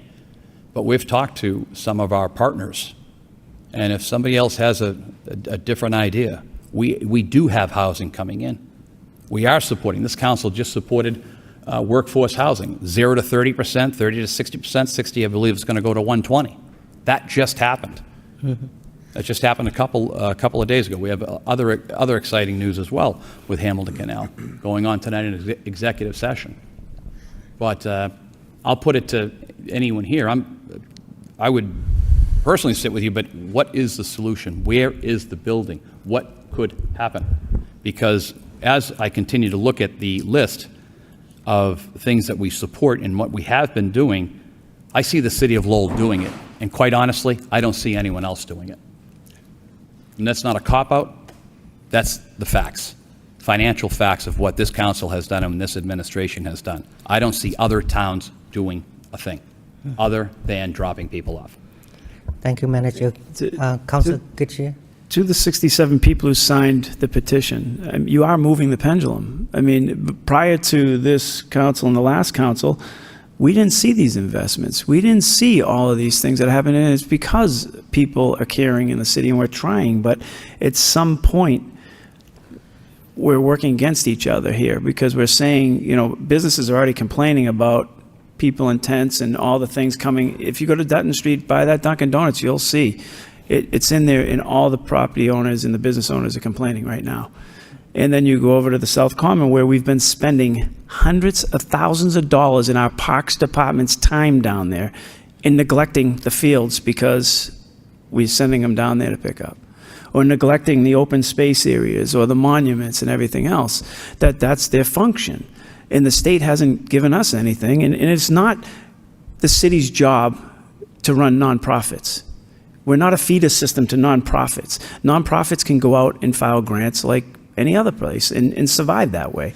When this ARPA money dries up, we're all going to be in for a shock because we can't give the money that we gave. Every single budget season, every single time we raise taxes, I have another person call me and say they can't afford the city any longer. Every single time we go up on water and sewer, someone's in their home just saying, okay, I'm going to heat in this one room because they can't afford anymore. So where is the breaking point for all of us? And we're at it. So we have to come up with unique ways, and we need the state, we need the federal government, and we need our surrounding communities, which we are the only council that tried to reach out to the surrounding communities. We had a meeting. They didn't show up. Some did. And that's the sad truth. So, you know, I do thank everybody who came here. We're still in the mood. As you're listening to the manager, you guys all have his email. You all have everything. I think that you need to speak to him because the council is a policy board. He's the function. So that's the way to go. And if you disagree with what he's doing, then I'm sure at some point there's a position that we can certainly welcome people to come in and help. But I don't know the solution. 67 signatures. I got 115,000. There's 67 on this sheet of paper that you handed, that we got handed. There's 67. I counted them. So there's not any more than 67 that the council was giving. We got 115,000 people we have to look after. And I could tell you right now, if tomorrow morning any one of these councilors put in, remove the tents from public property, it would be supported by the residents. They're tired. They're tired of trying to go in places and being approached. There's a lot of things that they're tired of. So I'm just being open and honest with the phone calls that I get. Yeah. That's the nature of it. And when you look at this, it's not an easy subject, but people do pay the bills on the other side. And as government keeps going against them, they cause the inflation. That's what's causing everything to go up. You can't keep borrowing money from people and expecting everything to go down. I don't know how you're going to do that and giving it away. Thank you, Councilor. Councilor Noon, you still want to make comments? Councilor Noon? Thank you, Mr. Vice Mayor. I've been advocating for warming and cooling center when it's too hot or when it's too cold. I know that we do have task force. I'm not sure if we do have protocol in place, and if we don't need to reinvent it. There's other city and town that provide cooling and warming center. Use that protocol. I would suggest that we do this. In addition to looking for places or continue to have this center in place, that it sound to me tonight that, the task force and hearing from the managers that we have all this in place, and just people don't show up. And people back here and said they do have it. They do have people that need the places. I would suggest that we have a task force that consists of our partner. You mentioned CTI and other, that this cooling and warming center is for all our residents. It's not just for the in-house. For me, when I advocate for this a while back, and continue to be, that this is not just for the in-house, for all our residents when needed. So I would suggest that the task force, when the next time convene, invite the petitioner, the people who signed the petitioner, to hear from them. They are concerned. And maybe together we can come up with something rather than pointing finger back and forth. That's not going to solve the problem. That's not going to address and helping a resident when needed. And that's what I suggest that we do the next task force meeting. Thank you. Thank you, Mr. Vice Mayor. I think Councilor Noon brought up a very good point, and there was a word in what he said is that the residents.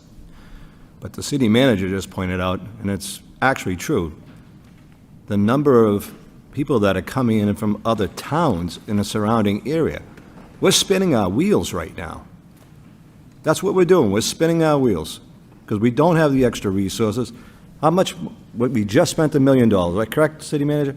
$1 million we just already spent, right? Just $2 million. $2 million already. 2.4. Let me ask you, where is our state delegation? Where is Congresswoman Trahan? Well, obviously, this has gotten to their desk.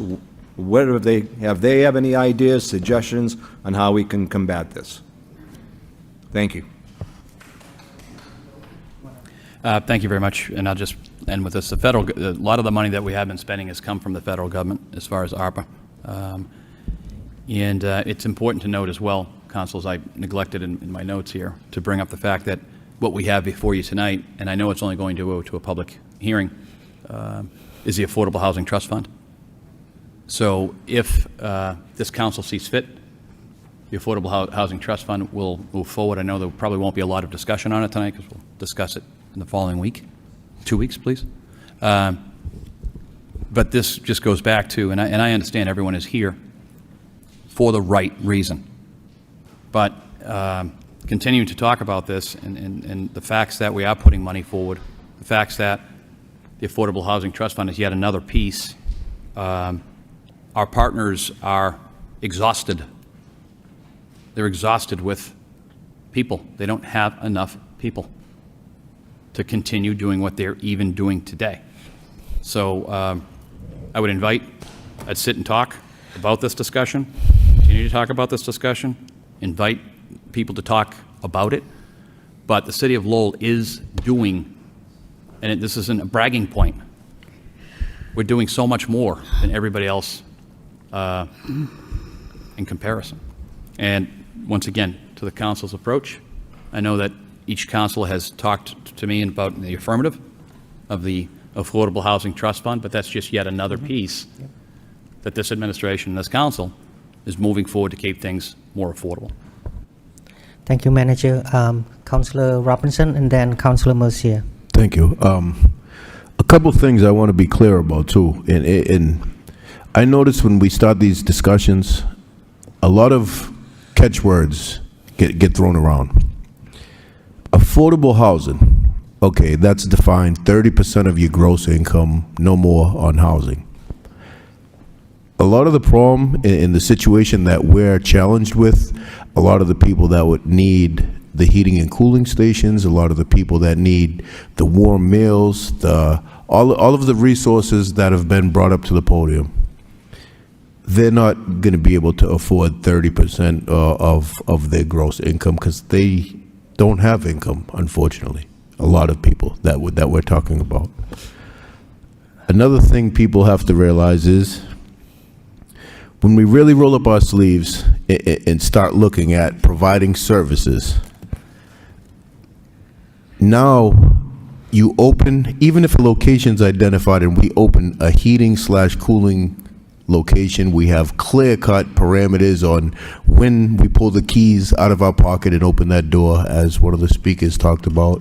And all these things are in place, which, I mean, every union contract actually has parameters on if the temperature's above this or below that. I mean, so that's the least of our concern, is defining how to utilize a warming and cooling station. That's pretty clear and cut. That's not a problem. A problem that jumps out is now, if this isn't just for the unhoused, now you're blending those with substance use disorders, those with mental health disorders, in with those that don't have substance use disorders, those that don't have mental health issues, because the common theme is that heating and cooling station. And that itself lends itself to a whole nother situation that, again, additional resources required. And that's why I went back to this type of situation takes specialized, trained people that, whether it's therapists, whether it's those that are clinicians that are used to servicing this demographic and have the background, have the training, have the real life experience to address a lot of these issues, because a warming and cooling station ends up becoming a lot more than just that for those that need it.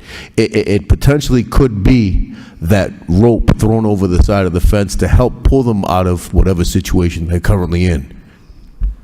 But without the proper staffing, without the proper resources, without the proper connections and networks that go along with this, we're chasing our tail. And so there is so much more to this situation than just coming and speaking, saying the city's not doing enough, open somewhere when it gets too hot, open somewhere it gets too cold, we don't care how you do it, just do it. Well, if we took that approach, we would have a tent set up in the middle of a public green space that would be doing nothing for anybody except for facilitating more of these challenges. So if we are going to have a meaningful conversation and try to put our heads together to come up with a solution, I would first encourage a lot of these passionate speakers, go to the State House, speak to Beacon Hill, express your concern in the funding. We will send a letter of support stating the same as you're stating. We need the resources and funding in order to scratch the surface on this problem. And if we had a tree with money on it, I'm sure we would all roll up our sleeves and roll out a plan that way. Everyone is well aware that's not the case. And so coming to the podium, expressing the concern to us, we've been expressing the concern to every one of our community partners. When we called, as my colleague mentioned, we called for a summit to bring community partners in to kind of assign who can do what and who's willing to do what.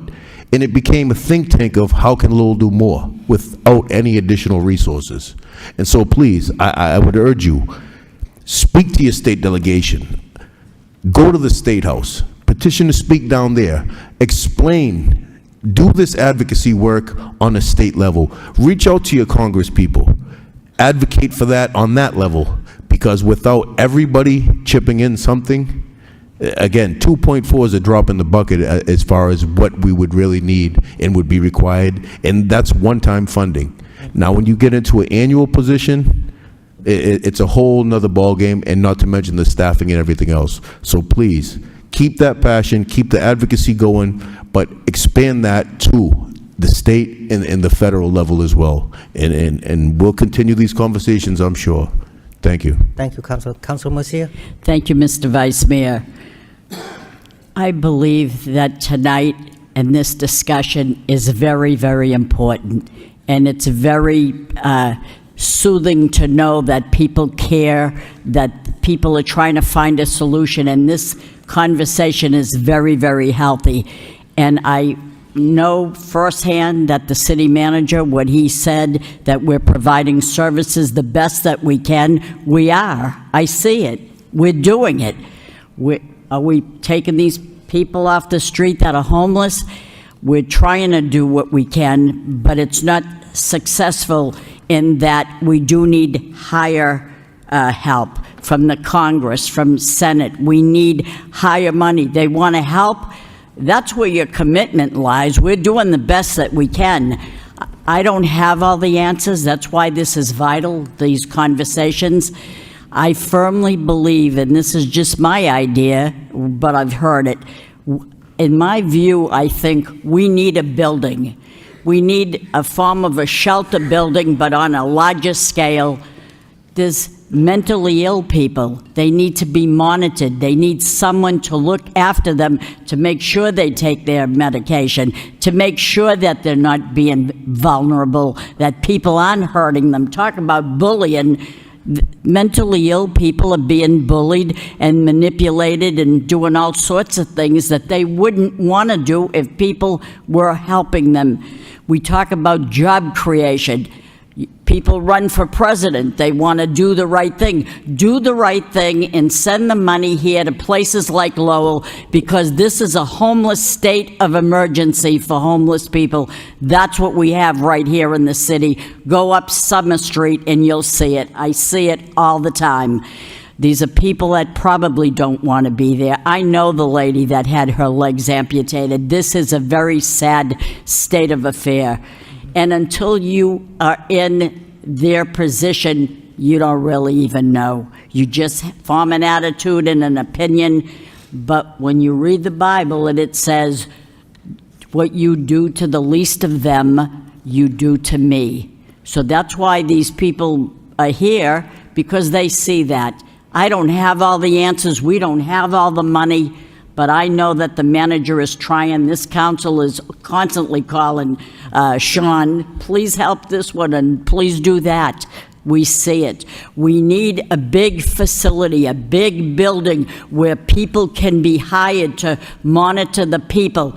Once they're in this building, they will have heat. They will have air conditioning.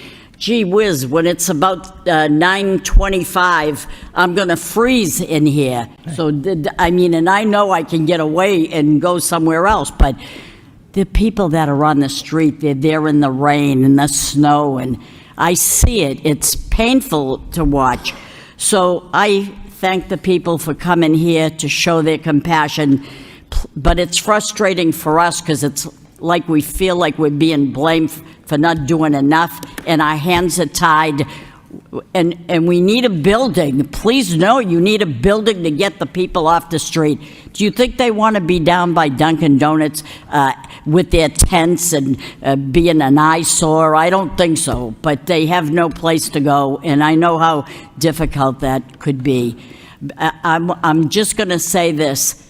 I was talking to an inmate woman prisoner today, and I work at the jail now in Billerica, and she said to me, when I was home, I looked at people that had to commit a crime to get an education, and I hated that. They're getting an education because they went to jail, and I can't afford an education, a college education for my daughter. All right, I understand that. But until she did something wrong and got incarcerated, then she took up and got her college degree and this, that, and the other, because now when she gets out, she has that piece of paper that'll help her to not have that recidivism so that she can move forward. Only till you get in their shoes do your mind changes. We will change our mind if the day comes that we're at the South Common ourselves. So that's my little spiel, but please remember, we need a building to put the people in, to get them off the street, to give them the coldness and the heat, to give them the heat. So this is my opinion. Thank you. Thank you, Councillor. Councillor Curtius. I'd like to make a motion. Request the city manager send this petition to Congresswoman Trahan in the state delegation asking for resources to assist with this issue. Okay. Second. Second by Councillor. I'm not sure if they sent it or not, but I think that if it comes from this body, if we could send it with the manager's blessing to the Congresswoman and to the state delegation, they need to step up. And We have a roll at some call on point- that as well. You want a roll call? Yeah, the motion by Councillor Kachir to send a letter to Congress and for support. And then Send a second by petition. Send a petition. a petition. Sorry, send petition to our Congresswoman and the state delegation. Second by Councillor Jines. Roll call, please.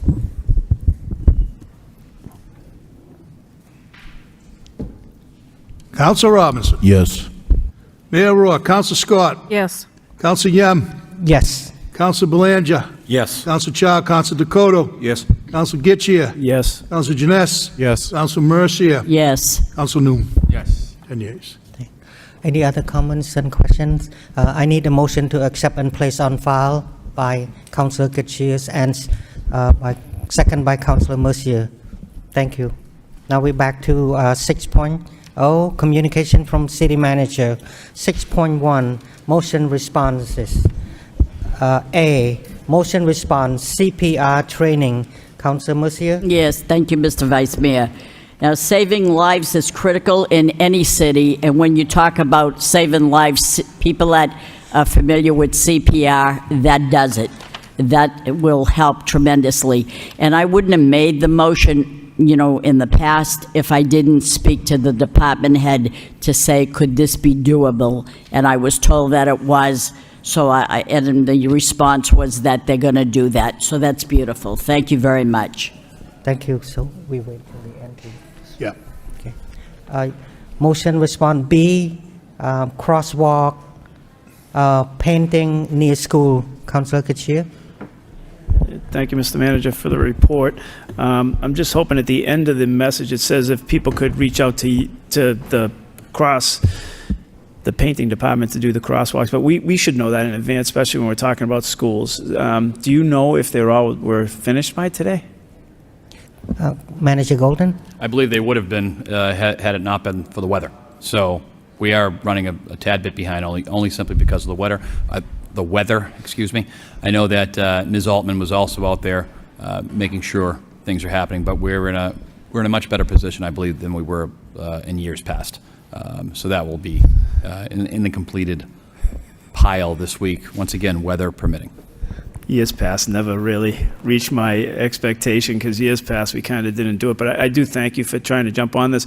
Do we know where we are with the line painting contract and everything? Is that something that because throughout the city, the center lines and stuff haven't been done, and normally we're at that breaking point now. I'm going to kick it to Ms. Altman, but as you know, we're I didn't see you over there. Welcome.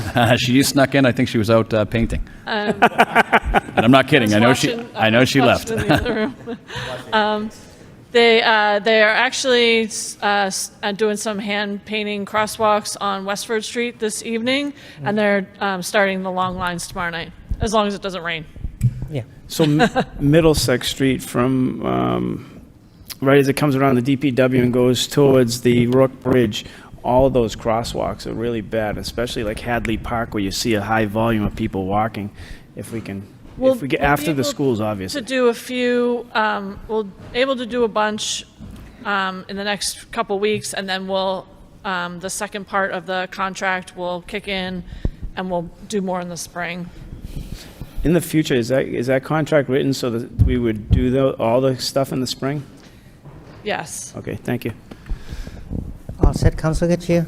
Motion respond D, C. Motion response C, Hollis Street. Councillor Scott. Sorry. Thank you, Mr. Vice Mayor. And thank you for this response from the transportation engineer. I guess my only question on it is around the timeline, whether or not there's a timeline for a response from Mass DOT. There is a substantial increase with since the Home Depot opened with cut-through traffic going over through that area. Thank you. Okay, thank you. Motion D, respond D, Woburn Street, Boylston. If we could get an update. Oh,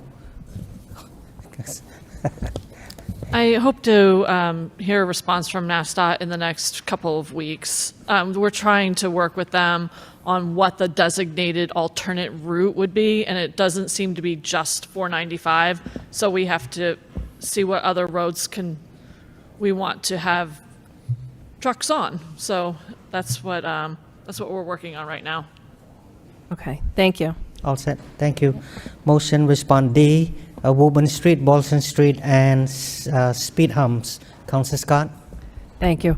Just a few questions on this one as well. Just so I look forward to an update on the always stop at Lawrence Street, whether or not that's a feasible thing to happen. The speed bumps, it says that the locations will be put on a potential future list for locations. I'm just curious how those decisions are going to be made on where you're going to be placing speed bumps in the future. Right now, the plan is, as engineering is repaving streets with mill and overlay or full reclaim, we will put speed humps where there are been requested or if they meet those requirements. As we move through the traffic calming program and it becomes more standard throughout the city, maybe there's an opportunity for the transportation department to install our own speed humps in the future. But right now, through the next few years, we'll be doing it with the engineering department. So I guess my only question is, so residents that have expressed continuously concerns about speed, should they be reaching out to you to voice those concerns to be moved up, I guess, in the priority? Like, how is that working? So as I say in one of the other motion responses, we are putting together a dashboard so people can see where people have requested, made comments, requested speed humps, requested traffic calming. We will be residents will be able to go on the dashboard and see if other people have made those requests. They'll see if their street is eligible for certain types of traffic calming. And so it'll be very interactive for all the residents to be able to see what's appropriate and what's not. We're working with the fire department just to make sure that that everything is consistent throughout the city, and then we will be able to roll that out probably the end of the year, so we'll have almost every street mapped and continue to map as people continue to request things. And so everybody will be able to see it. That's excellent. Thank you for all the work that you've been doing. Mr. Mayor? Yes, Councilor Kitchen. You brought up a good point, so I know we're doing some surface work, mill and overlay, like not complete redos, especially with the CSO work and all the things that you're juggling currently. Will some of those approaches to surface work impact whether you can or can't install the temporary speed bumps also? Right, we wouldn't be able to install a temporary speed hump on something that was going to get fog sealed or crack sealed or chip sealed or something like that, one of the pavement preservation type treatments that engineering is doing. Right now, we would be able to install speed humps when there's mill and overlay or reclaim and they're laying new pavement. Excellent, thank you. Thank you. All set, Councilor Scott? Yeah, all set. Motion respond E, Prince Ave. There is a registered speaker, Nancy Fortes. On Zoom. My name is Nancy Fortes. I live on Iowa Street in Lowell. And I was wondering, is the traffic engineer saying that there's only 24 cars on Prince Ave? Does she include the cars that are parked around the corner at the side of 38 Prince Ave, which is the foot of Iowa Street, and the cars on Iowa Street Hill? Because these cars belong to the people on Prince Ave also. And I think that there should be signs put up on Prince Ave that say parking for residents only, because there are cars that people own that live on Moore Street are actually coming over to Prince Ave to park. And also a sign should be put on Iowa Street saying parking for Iowa Street residents, because There's also cars and a motorcycle that people own that live on Moore Street that are coming up to Iowa Street to park. And I'm in favor of the plan that allows for emergency vehicles, which should include the trash truck and oil trucks. Also, residents on Prince Ave shovel their snow into the street and make it almost impossible for cars to pass. And I think this practice should be stopped. Thank you. Thank you. Councillor Scott? Thank you. Thank you, Nancy, for speaking. I guess the main thing that was just mentioned was around the emergency vehicles, the trash trucks. I would say this street has probably been missed more than I think any other street that I've received calls for, because the trash trucks can't get down the street. It's really a free-for-all the way the parking is because of the width of the road. So I look forward to any improvements that we can make. I know that right now the suggestion is around the angled parking for better access. How would we be moving forward, I guess, from here on this? So the next step would be, if we wanted to move forward with that, would be to lay it out with the sign shop, the LPD sign shop. We might want to wait until the spring, but at this point, I can certainly work with him to figure out the best way to implement something if the residents liked the angled parking, which would be better for emergency access and trash access. Okay, thank you. If we could get going on that, like I said, because it's even worse during the winter when the cars are like that. So thank you. Thank you, Ms. Owen. You all said, Councillor Gates, you have something? Mr. Vice Mayor, could I suspend the rules to take the 11.1 claims out of order? We have someone who's been waiting here. Okay. 11.1, the 4 claims out of order. Okay. Councillor Gates requests to take motion 11.1 out of order, second by Councillor Janess. 11.1 claims for property damage. I need motion to refer to the Law Department for report and recommendation. Mr. Vice Mayor, I believe someone's here to Yeah, there's a speak. take the motion, we'll do the registered speaker after. Okay. Yep, take the motion. Okay.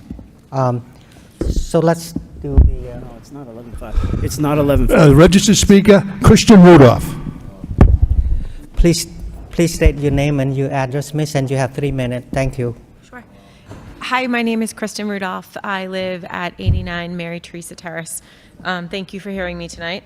On August 15th, it was a Thursday, we got those heavy downpours and the city flooded. Well, my basement, my home flooded with city sewage. I asked to speak tonight because I want to put a face with it, to humanize it, so people can say, if it was my house, how would I handle that? I was advised to come to this meeting, that it had to get passed through the council and then it would go to legal. I called legal, they said, we can't talk to you, we can't advise you, best of luck. Everyone in the clerk's office was great, every other department's been great. I can say that the city is already aware that the system is overloaded. The city is already aware that pipes are undersized. There is already a reimbursement program in place for residents like myself that have been through this to get a backflow valve installed at your home. I have talked to several plumbers and the reimbursement sounded fantastic to me, and I'm talking to plumbers and they're like, well, it's going to cost you that much if you do it on the inside of your home, but if you have the valve put on the outside of your home, that's the proper way to do it, and you're safeguarding your house better. My homeowner's policy doesn't cover this. This is a city problem. It is a known problem. I have talked to the head of wastewater. He's been very responsive, very helpful. That is very appreciated. They came out, they tried to put a camera down the pipes. They realized when they did that how undersized the pipes were on my street. They're only 5 inches. They should be 8. And there was also a blockage. When they dealt with that blockage, the day that they came out, some of my other neighbors weren't so happy with me because they were there for my flood.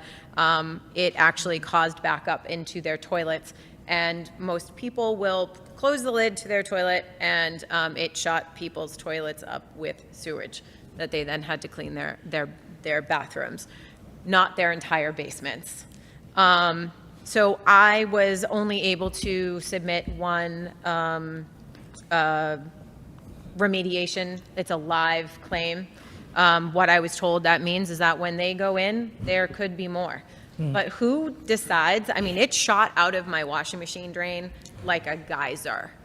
And I was telling myself it was rainwater. It was not rainwater. When I finally got things dried out, my house stinks. I have not remediated it because I don't have the funds to just rip out my basement myself. I don't know what my next steps are. I'm looking for guidance. I'm looking for help. If this was your home, how would you want this handled? What would you do? What would you want the city to do? It's a known problem. The city knows about it. They've taken, known responsibility, known liability, especially with having that reimbursement program. So I'm just asking, how do I fix this? And how do I get the remediation paid for? How do I get the reconstruction paid for? Just please work with me and please help me. Okay. I do have pictures. One other thing, if it's okay, if I'm not over my time, is I did submit pictures to the city clerk's office and was told that they didn't have the ability to give you colored copies. If you need them, I have some. I copied them. I did that on my own. The black and white photos, it was very nice of them to make copies of them, but it shows you blurs of what happened to my home and my belongings.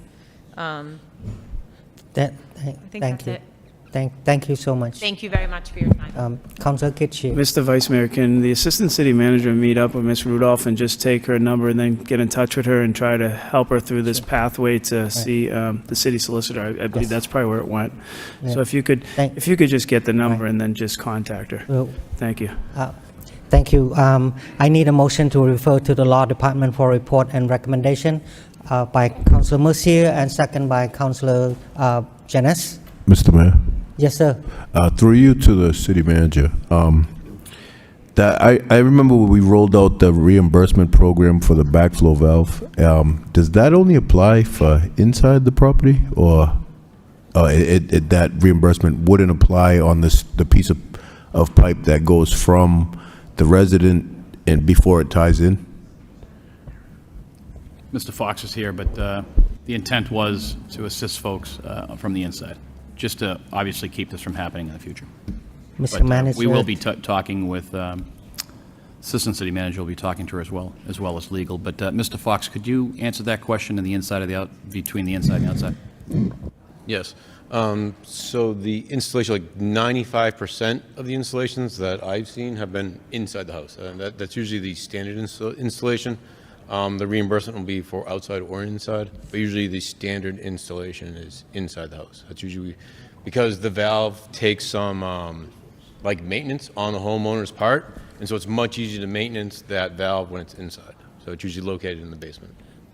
Thank you very much. Thank you. Thank you, Any Mr. other Fox. questions?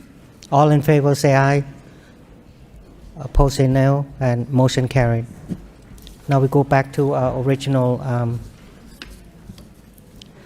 which is a motion respond. F is Aiken Drive, and also motion G, Bolson Street. Both are by former Councillor Leahy. Unless anyone else have any questions or comments. Okay. Then motion respond H, Varnum and Old Ferry. This is a joint motion with Mayor Rook and Councillor Getchia. Thank you, Vice Mayor. The question I have is, because they said that this is on a flimsy post, so when it gets windy, the thing moves. Are we on the demolition one? Yeah. Manager Golden, you want to? We're on H, right? Yeah. Yeah, so basically the memo had said that it was on a post, so when it gets windy, it moves. Can we please reach out to Demoulas and tell him that, nothing windy should move a signal? Can he get something that's more durable? Because what's happening is by the time people come in, make a complaint, it gets through all the system, you got buses lined up, you got people coming, because that whole corner is between the Wang School, you got Greater Lowell Tech, you got Pawtucket Memorial. That whole thing backs up almost to the boulevard, and they're trying to get through, and it doesn't change. So if we can get him to get something that's sturdier than what he's there, because we could be in a long, long way before this thing is done for a turnaround, Right. a turnabout. I can certainly ask. That it is just put in as a temporary signal, and they are very responsive. They go out there as soon as anybody tells me that something's going on, or if I notice, or they reach out to the manager's office. So I can certainly see if there's anything that they can do to make it a little more, but I don't imagine that they want to spend a lot of money on a temporary traffic signal installation. Then the manager's going to get a call from me every single day, because it seems like every time it's windy, some teacher or someone comes in and says that light's not working.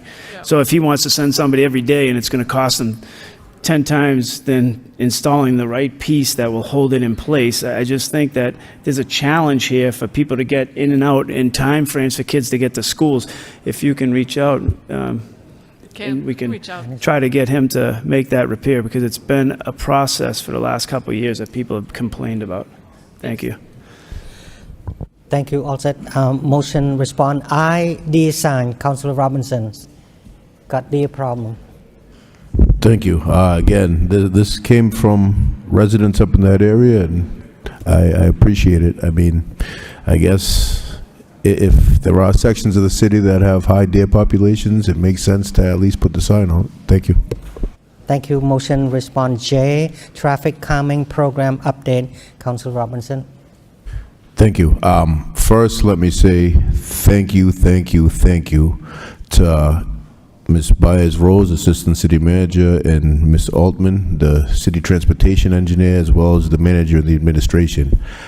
These kind of reports coming back, I greatly appreciate, because it's a learning tool, and I think it speaks to, everything that our traffic engineer has been working to implement the past 3 years or so. And again, I think a lot of residents aren't even aware that there are ways that they can submit a location with a brief description or whatever, so they can take a look at it and determine, and as was mentioned earlier by the traffic engineer, Ms. Altman, there's data that's starting to get mapped and added to this to see if your area has put in requests in your neighborhood for traffic calming measures, if your neighbors are reporting similar situations. So all of this, I mean, again, I get a lot of conversations about traffic calming measures and speed bumps and all these things, as we all do. This kind of report shows you that it's not being ignored. It's actually being tracked and put into a useful pattern, and the professional job from the traffic engineer showing the residents that she's all ears. She's willing to listen, and if it meets the criteria necessary, then we're going to move on this. And again, there are costs included.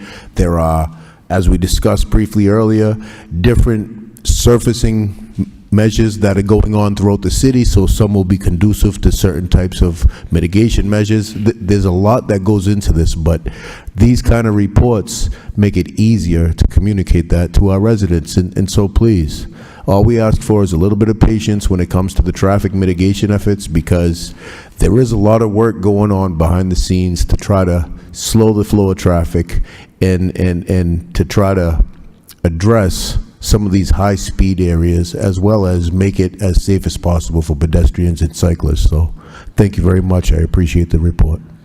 Motion response K, 18th Street, Councilor Robinson. 18th Street, again, thank you very much. These are the small type of issues, that nuances. We've had residents that went out and purchased their own speed bumps in this area to try to do something just because there's so many children in the area. So, and I get it.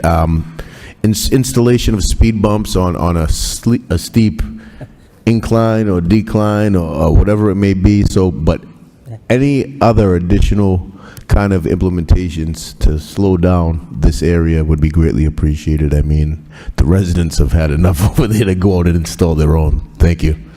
Motion respond L. Christian at First Street, Councilor Robinson.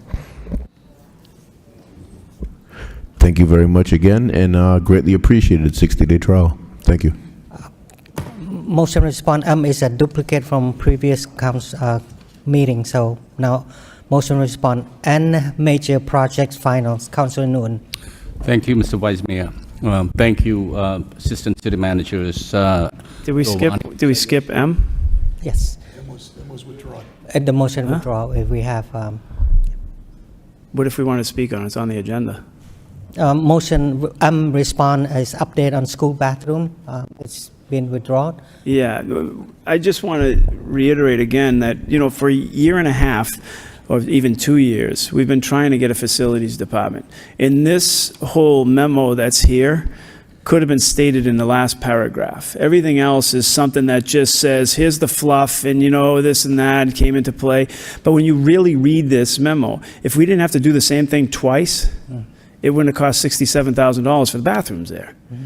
And when you look at this, it screams at everybody on this board, I'm sure, we need a facilities department. And that's really what I took out of this is you could have wrote the motion response in just the last paragraph that said the work was completed, the bathrooms, because it was more than one, project at the Stock Closer Middle School cost approximately $67,000. And then additionally, the repairs at the Butler Middle School and Shaughnessy School have been completed. That should have been the motion response. We went into, the guy down the street has 28 schools, and I don't... It's just when we have to read through a packet that's this big and you look and saying, I don't care about the guy down the street. If this was budget time and we were trying to increase a budget, this would be perfect fluff for it. But we did the bathroom twice because we didn't do it right the first time. So that's my point to this. It's crazy how we put all this fluff into here because we're just inefficient. Thank you. Councilor Dakota. Thank you, Mr. Vice Mayor. I believe it was right at the beginning of this term, Councilor Gitchie had brought this up, and to be quite truthful, I was a little bit hesitant in moving forward, but the more and more I see within the city and the school department, I absolutely agree with Councilor Gitchie that this should be under one umbrella and that we should have one facilities department. So I'd like to see some type of a report on how obviously we're dealing with unions and everything like that. But this is something that I think needs to be probed probably a little bit more. All right? Thank you. Thank you. Councilor Robinson, you raise your hands. Thank you. Again, I thank my colleagues. This centralized facilities is something that is long overdue. From a union standpoint, if you put it under one roof, that doesn't necessarily have to change. There are ways, I think, that you could have discussions with the groups involved and find a way to get this to go, because you see it in other communities where you'll have multiple unions represent different employees under one department. It's just, it'd be no different than, say, in one department in the city, if you had managers, mid-managers, and then the workforce, and they're different groups based on unions. So I mean, that should not really, I hope, won't be a hindrance to get these conversations going, as much as I think bringing in the initial first step of what does it look like in building out that infrastructure needed. So I think you have the relationships, you have the investment that you've been putting into the facilities. It's only right that you're able to track and monitor and keep a finger on these investments. Thank you. Thank you. Any other comment, questions? Motion respond N, major projects final, Councilor Nguyen. Thank you, Mr. Vice Mayor. I want to thank Assistant City Manager Giovanni Byrosis for the report. A total of 86 projects. It cost the city roughly $197 million. I noticed some of the report indicated some of the projects have been completed, and some are currently under construction, and some are currently in design. This project, some are bigger than others, and those are bigger in terms of inside, do need their own detailed report, and that's not a report that we get here tonight.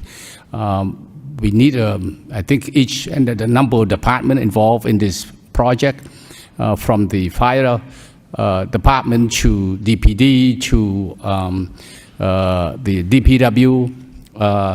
I would suggest that, and I know that each department probably assigned their own person responsible for it and working with company or the OPM, the owner project managers. Yes. So I'm particularly happy with the project around the firehouse. I've been saying about this, talking about this for a long time, and to get this done. And I'm happy to see that the city has the OPM with the firehouse. I'm happy that at least 5 or 6 of these projects involving firehouse, asbestos, the plumbing, flooring, and all that. My understanding, through you, Mr. Vice Mayor, to the manager, the firehouse, do we have somebody in charge of working with the company? Is the assistant chief, special assistant chief Keen working with the company on this? Is that the same OPM on this, Mr. Manager? Manager Golden. Okay, sir. Council, I believe you're asking if that OPM is in place for the projects moving forward. Yes, we have the OPM in place. It's Collier's. The company's name is Collier's. Everything is where it's supposed to be. We're just about to have a meeting to get started and kick this off and get moving. Given the fact that we have the same OPM or OPM in places, I would recommend is that we move forward with the remaining of the firehouse that need work on. So how many other firehouses that we need work on this is get that in places and report to us?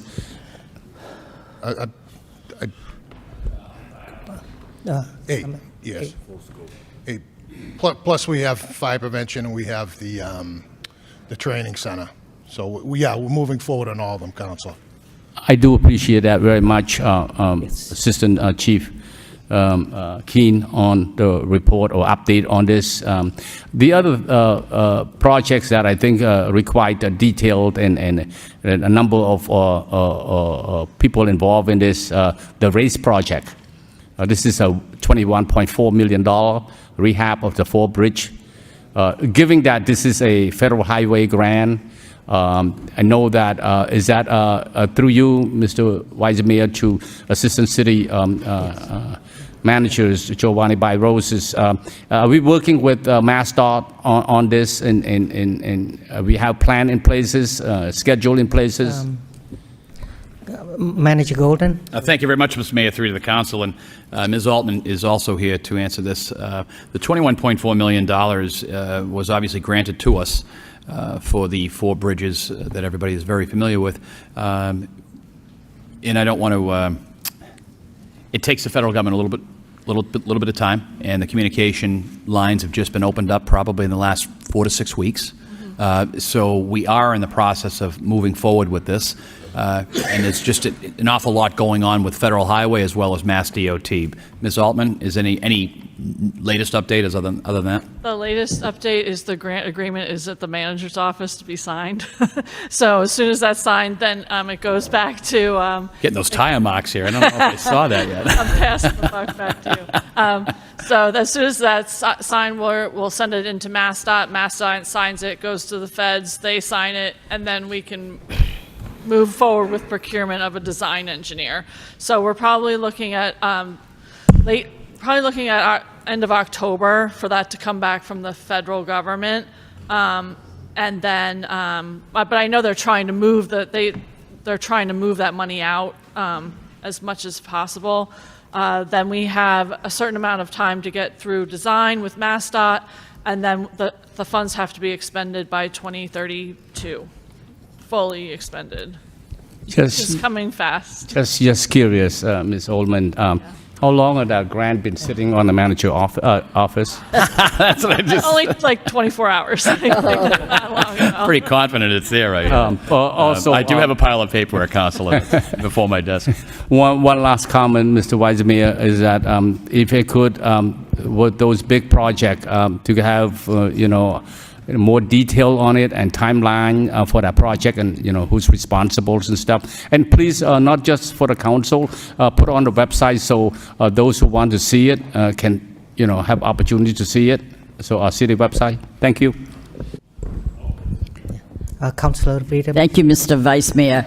Out of the 14 motion responses, Elizabeth, you did your job diligently. They were all from her. It's unbelievable.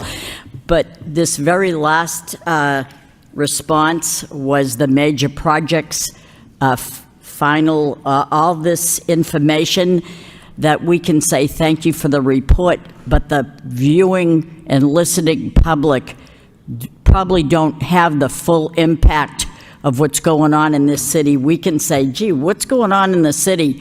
Until you know detailed and word for word and money for money what's happening. The total amount of the projects here is $6.5 million in completed projects, $82 million in ongoing construction, another $7.4 in construction planned to start this calendar year, and $197 million of the additional projects are under design development. That means before you can do a project, you have to design it. You have to have a plan in place. It's not like, let's just do that. It doesn't work that way. So we have, and if you read what I have in front of me and the taxpayer knew where their money was going, they would be very, very impressed. That's why I'm willing to hear people complain, but I know the other side of it as well. There is not one section of the city that hasn't been included in this. Belvedere, something under design at Colley Stadium. There's the Acre is construction of streetscape improvements, new sidewalks, ADA accessible, Pawtucketville, Father Maguire project, and all the plans, $1.43 million. I could go on and on, 87 things here. So I'm very impressed for that motion that got a response, because I'm going to save this, and if and when I run for re-election, I'm going to use this. So you're going to do all the work, and I'm going to take all the credit. Thank you so much. Thank you, Councillor Mercier. Now you give me an idea. Councillor Robinson. Thank you. Couple of quick questions. First, great work. I mean, this is great to see everything that we've been discussing and plugging along with in one report. Catch basin street sweeping, $300K annually. Are we only able to get through basins one time a season? Because I know a lot of communities are doing, the spring to grab whatever is residual from the winter, and then they try to hit it again one more time early fall. I'm not sure if this is once annual, or is that something that we're trying to practice too? Mr. Fox. Mr. Fox. Thank you, Mr. Mayor. Thank you.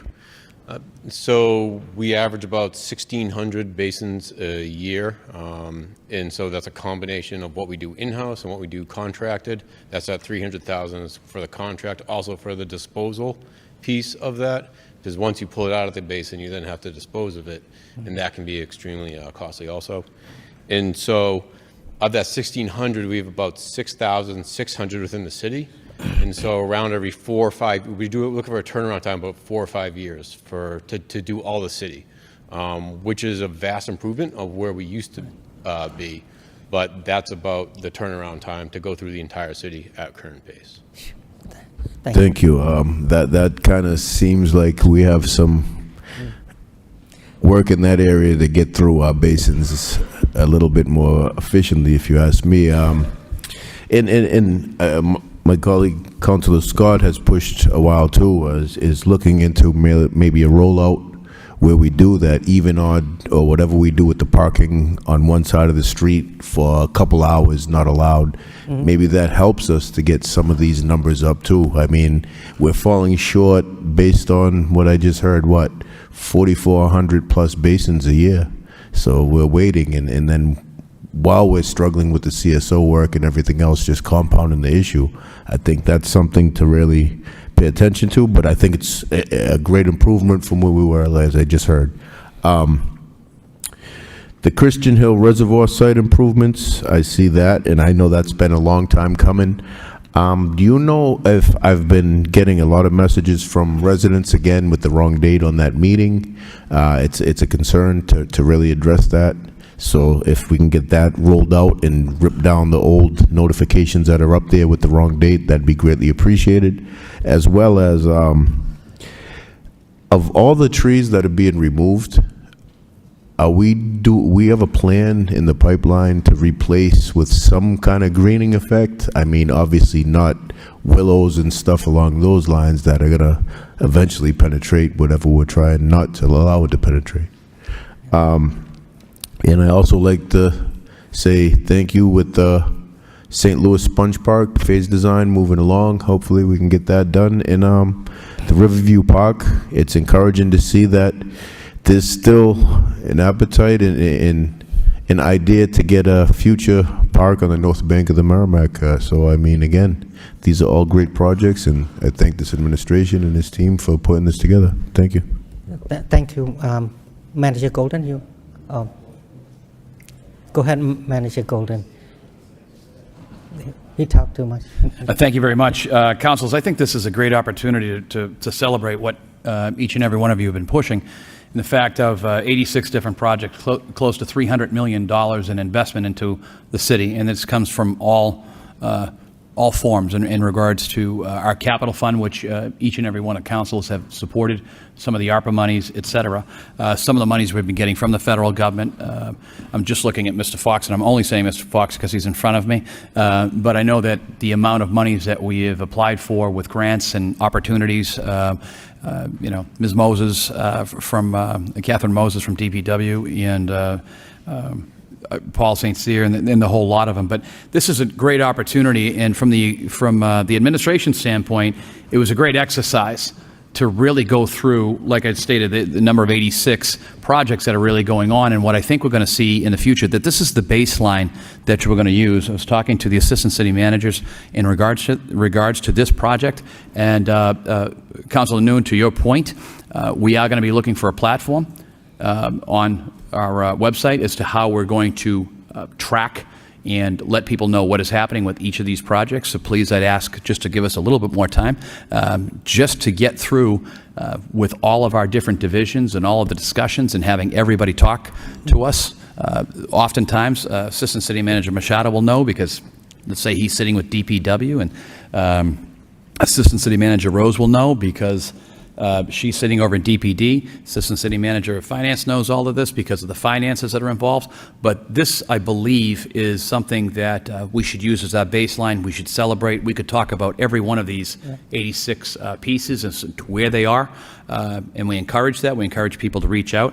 And as people know, with the RAISE grant, there's a lot of federal monies, a lot of state monies that are coming into this, and there's a lot of intricacies going in and out of the law department. But quite honestly, I really have to stress this document, as I've utilized in the past, is a living, breathing piece, and we're going to, in the coming, I'm going to say months, in the coming months, we're going to have this available for everybody to view as a progress report continues.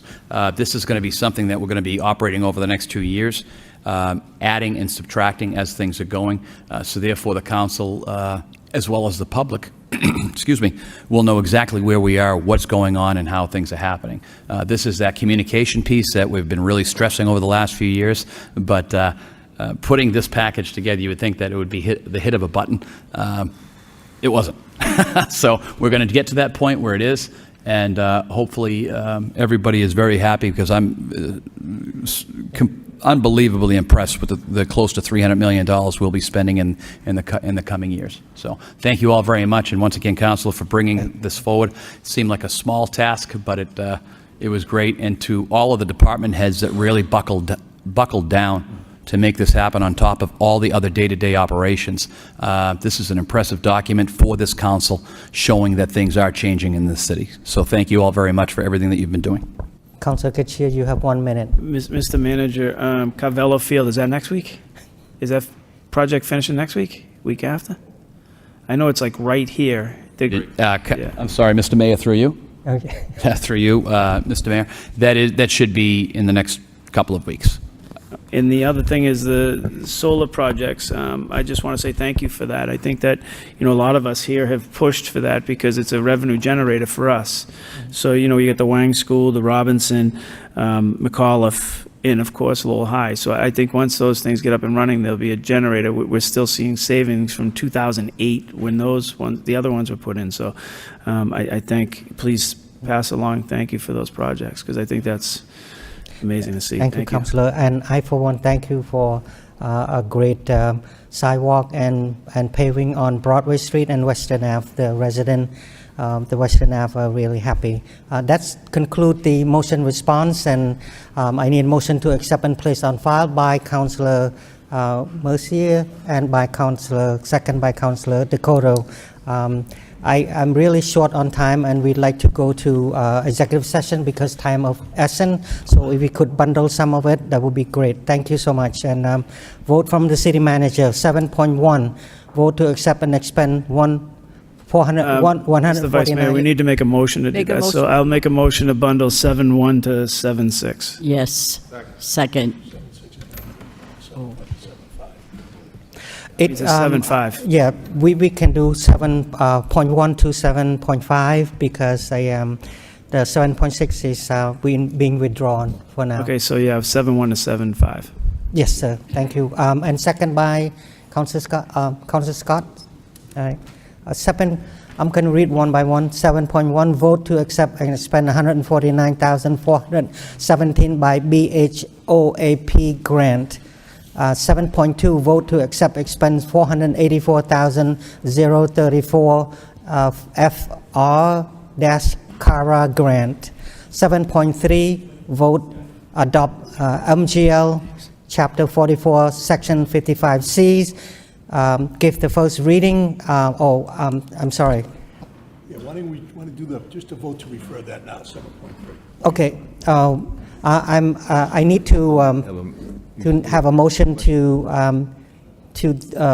refer this to a public hearing on September 10. So if somebody could make a motion to refer this, Councillor Jeunesse refer that, and second by Councillor Belanger. Can I ask a question on one of the articles? Yes, sir. On 7.5, under the collective bargaining agreement, number 4, where it says wages, there shall be one new step added to the existing salary grid. Said step shall not go into effect until July 1st of 2026. It doesn't say an amount. What's the amount that's going with that? Is that? I'm sorry, through you. So how much is that step? Is it like a 2%? Connor, go ahead.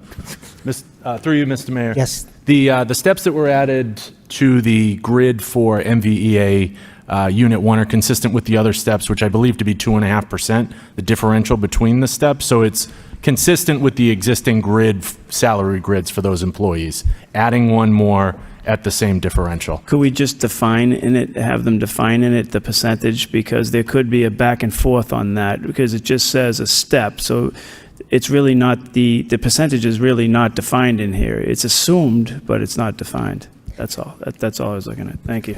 Councillor, I need to have a motion. We have a motion on 7.3 to refer to public hearing, so I need to have all in favor say aye, and opposed, motion carry.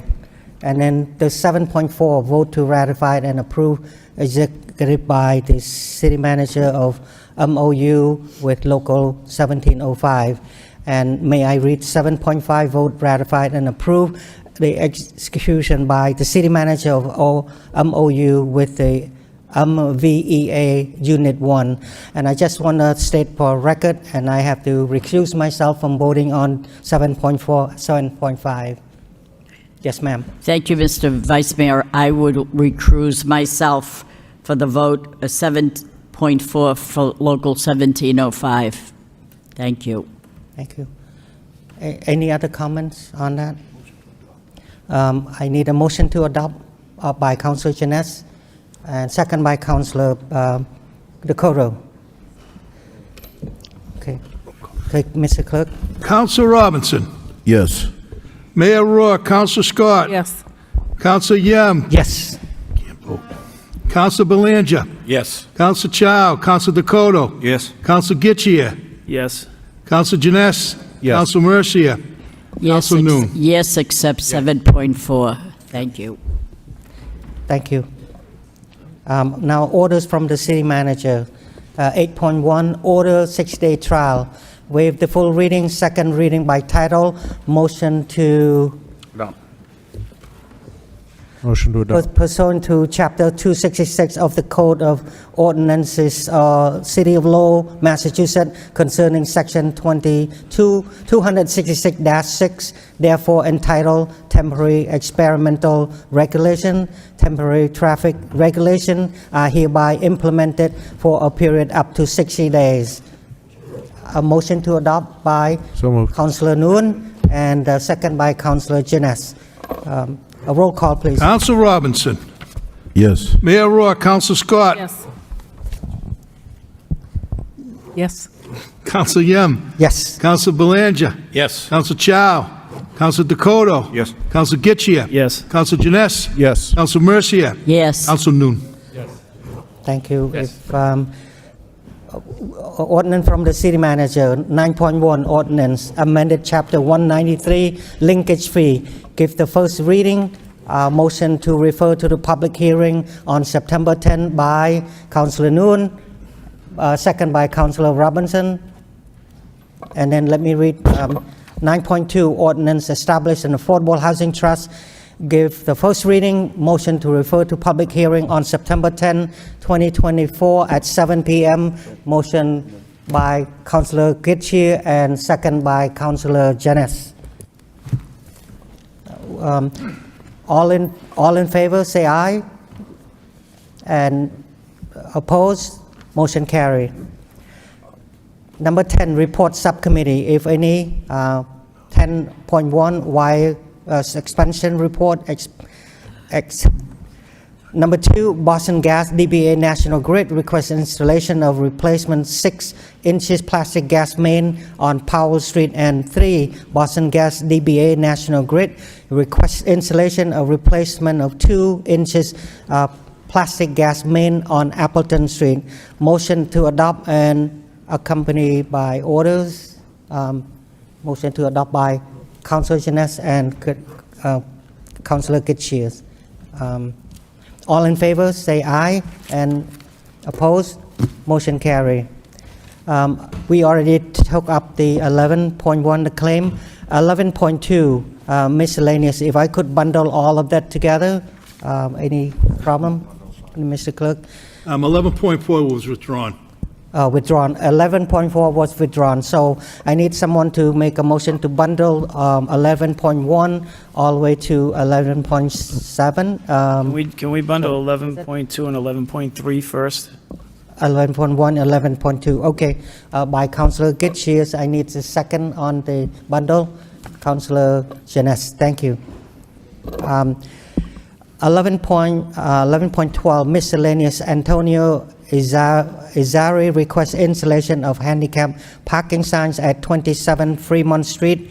Motion to refer to transportation engineer for report and recommendation. 11.3, miscellaneous. Sokun Ling requests removal of handicap parking sign at 114 South Whipple Street. So let's move that. To refer to the transportation. I need a motion to refer to the transportation and engineer for recommendation. So by Councilor Mercier and Councilor Robinson, right? All right. All in favor, say aye. Opposed? Motion carried. Now we bundle 11.4. 11.4 has been withdrawn. Oh, withdrawn, says. Can you take 11.5 separate, please? Wayne doesn't work. 11.5 miscellaneous, Norman Von Fricken request to address the City Council regarding rubbish and disposal. Okay, so Petition is not present. petition not present. Motion to accept and place on file by Councillor Robinson and second by Councillor Dakota. 11.6 miscellaneous, Michael Mr. Mayor. Rudy. I'd like to be noted as a no on that one.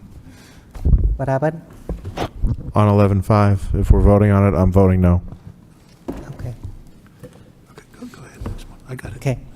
11.6 miscellaneous, Michael Rudy request permission to discuss operation of the new parking meter installed this year. We have I don't believe he's present. Motion to accept.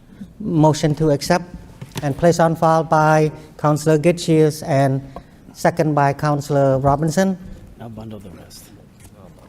All in favor, say aye. Opposed? Motion carried. Motion, Mr. Yes, ma'am. Mayor, Vice Mayor. Motion to bundle 11.8 to 11.11. Second by Councillor Dakota. Just read them all. Huh? Just read them all down. Read them, okay. Just Yeah. the motions, not the instructions. National Grid requests installation of underground electric conduit along 170-172 Riverside Street for a new cell antenna. 11.9 National Grid requests installation of underground electric conduit at 14 West 4th Street. 11.10 National Grid / Verizon requests installation of one guy stop pole across from 401 Lakeview Ave. 11.11 National Grid / Verizon NE requests installation of one Joe pole at School and Parent Street. Motion to refer. Motion to refer to public hearing on September 10 by Councillor Janess and second by Councillor Scott. We don't need the roll call. Okay, all in favor say aye. Opposed? Motion carried. Thank you. Now, 12, City Council Executive Session. 12.1, Executive Session to consider and discuss the disposition of parcel within the Hamilton Canal District, public discussions of which may have the detrimental effect on the negotiation position of the city. Motion to enter an executive session and to adjourn from here by Councillor Robinson, and then by Councillor Mercier, second by Councillor Mercier. We need a roll call. Right? Councilor Robinson. Yes. Mayor Rourke. Councilor Scott. Yes. Councilor Yem. Yes. Councilor Belanger. Yes. Councilor Dakota. Yes. Councilor Gitchia. Yes. Councilor Janess. Yes. Councilor Mercier. Yes. Councilor Noon. Yes. Okay, any announcement? Any announcement, Mr. If I could, Giovanni? Mr. Vice Mayor, really quickly. Yesterday, I had a chance to go to the Pawtucket Memorial School, and kudos to the city administration, DPW, a marked improvement. The school is in shape, and they were ready to go today. So, city manager, well done. Thank you. That's great news. Mr. Sure, I'll make a quick announcement about Cambodia Town project updates. At the request of the council, the planning department's pulling together a meeting on Thursday, September 19th from 5:30 to 6:30 at Moni Var Insurance, which is at 704 Middlesex Street. This will be an opportunity for DPD to tell folks about the ongoing projects that we have at Clemente Park and the intersection work that's happening at Bridge and Middlesex that's going to significantly impact the Cambodia Town neighborhood.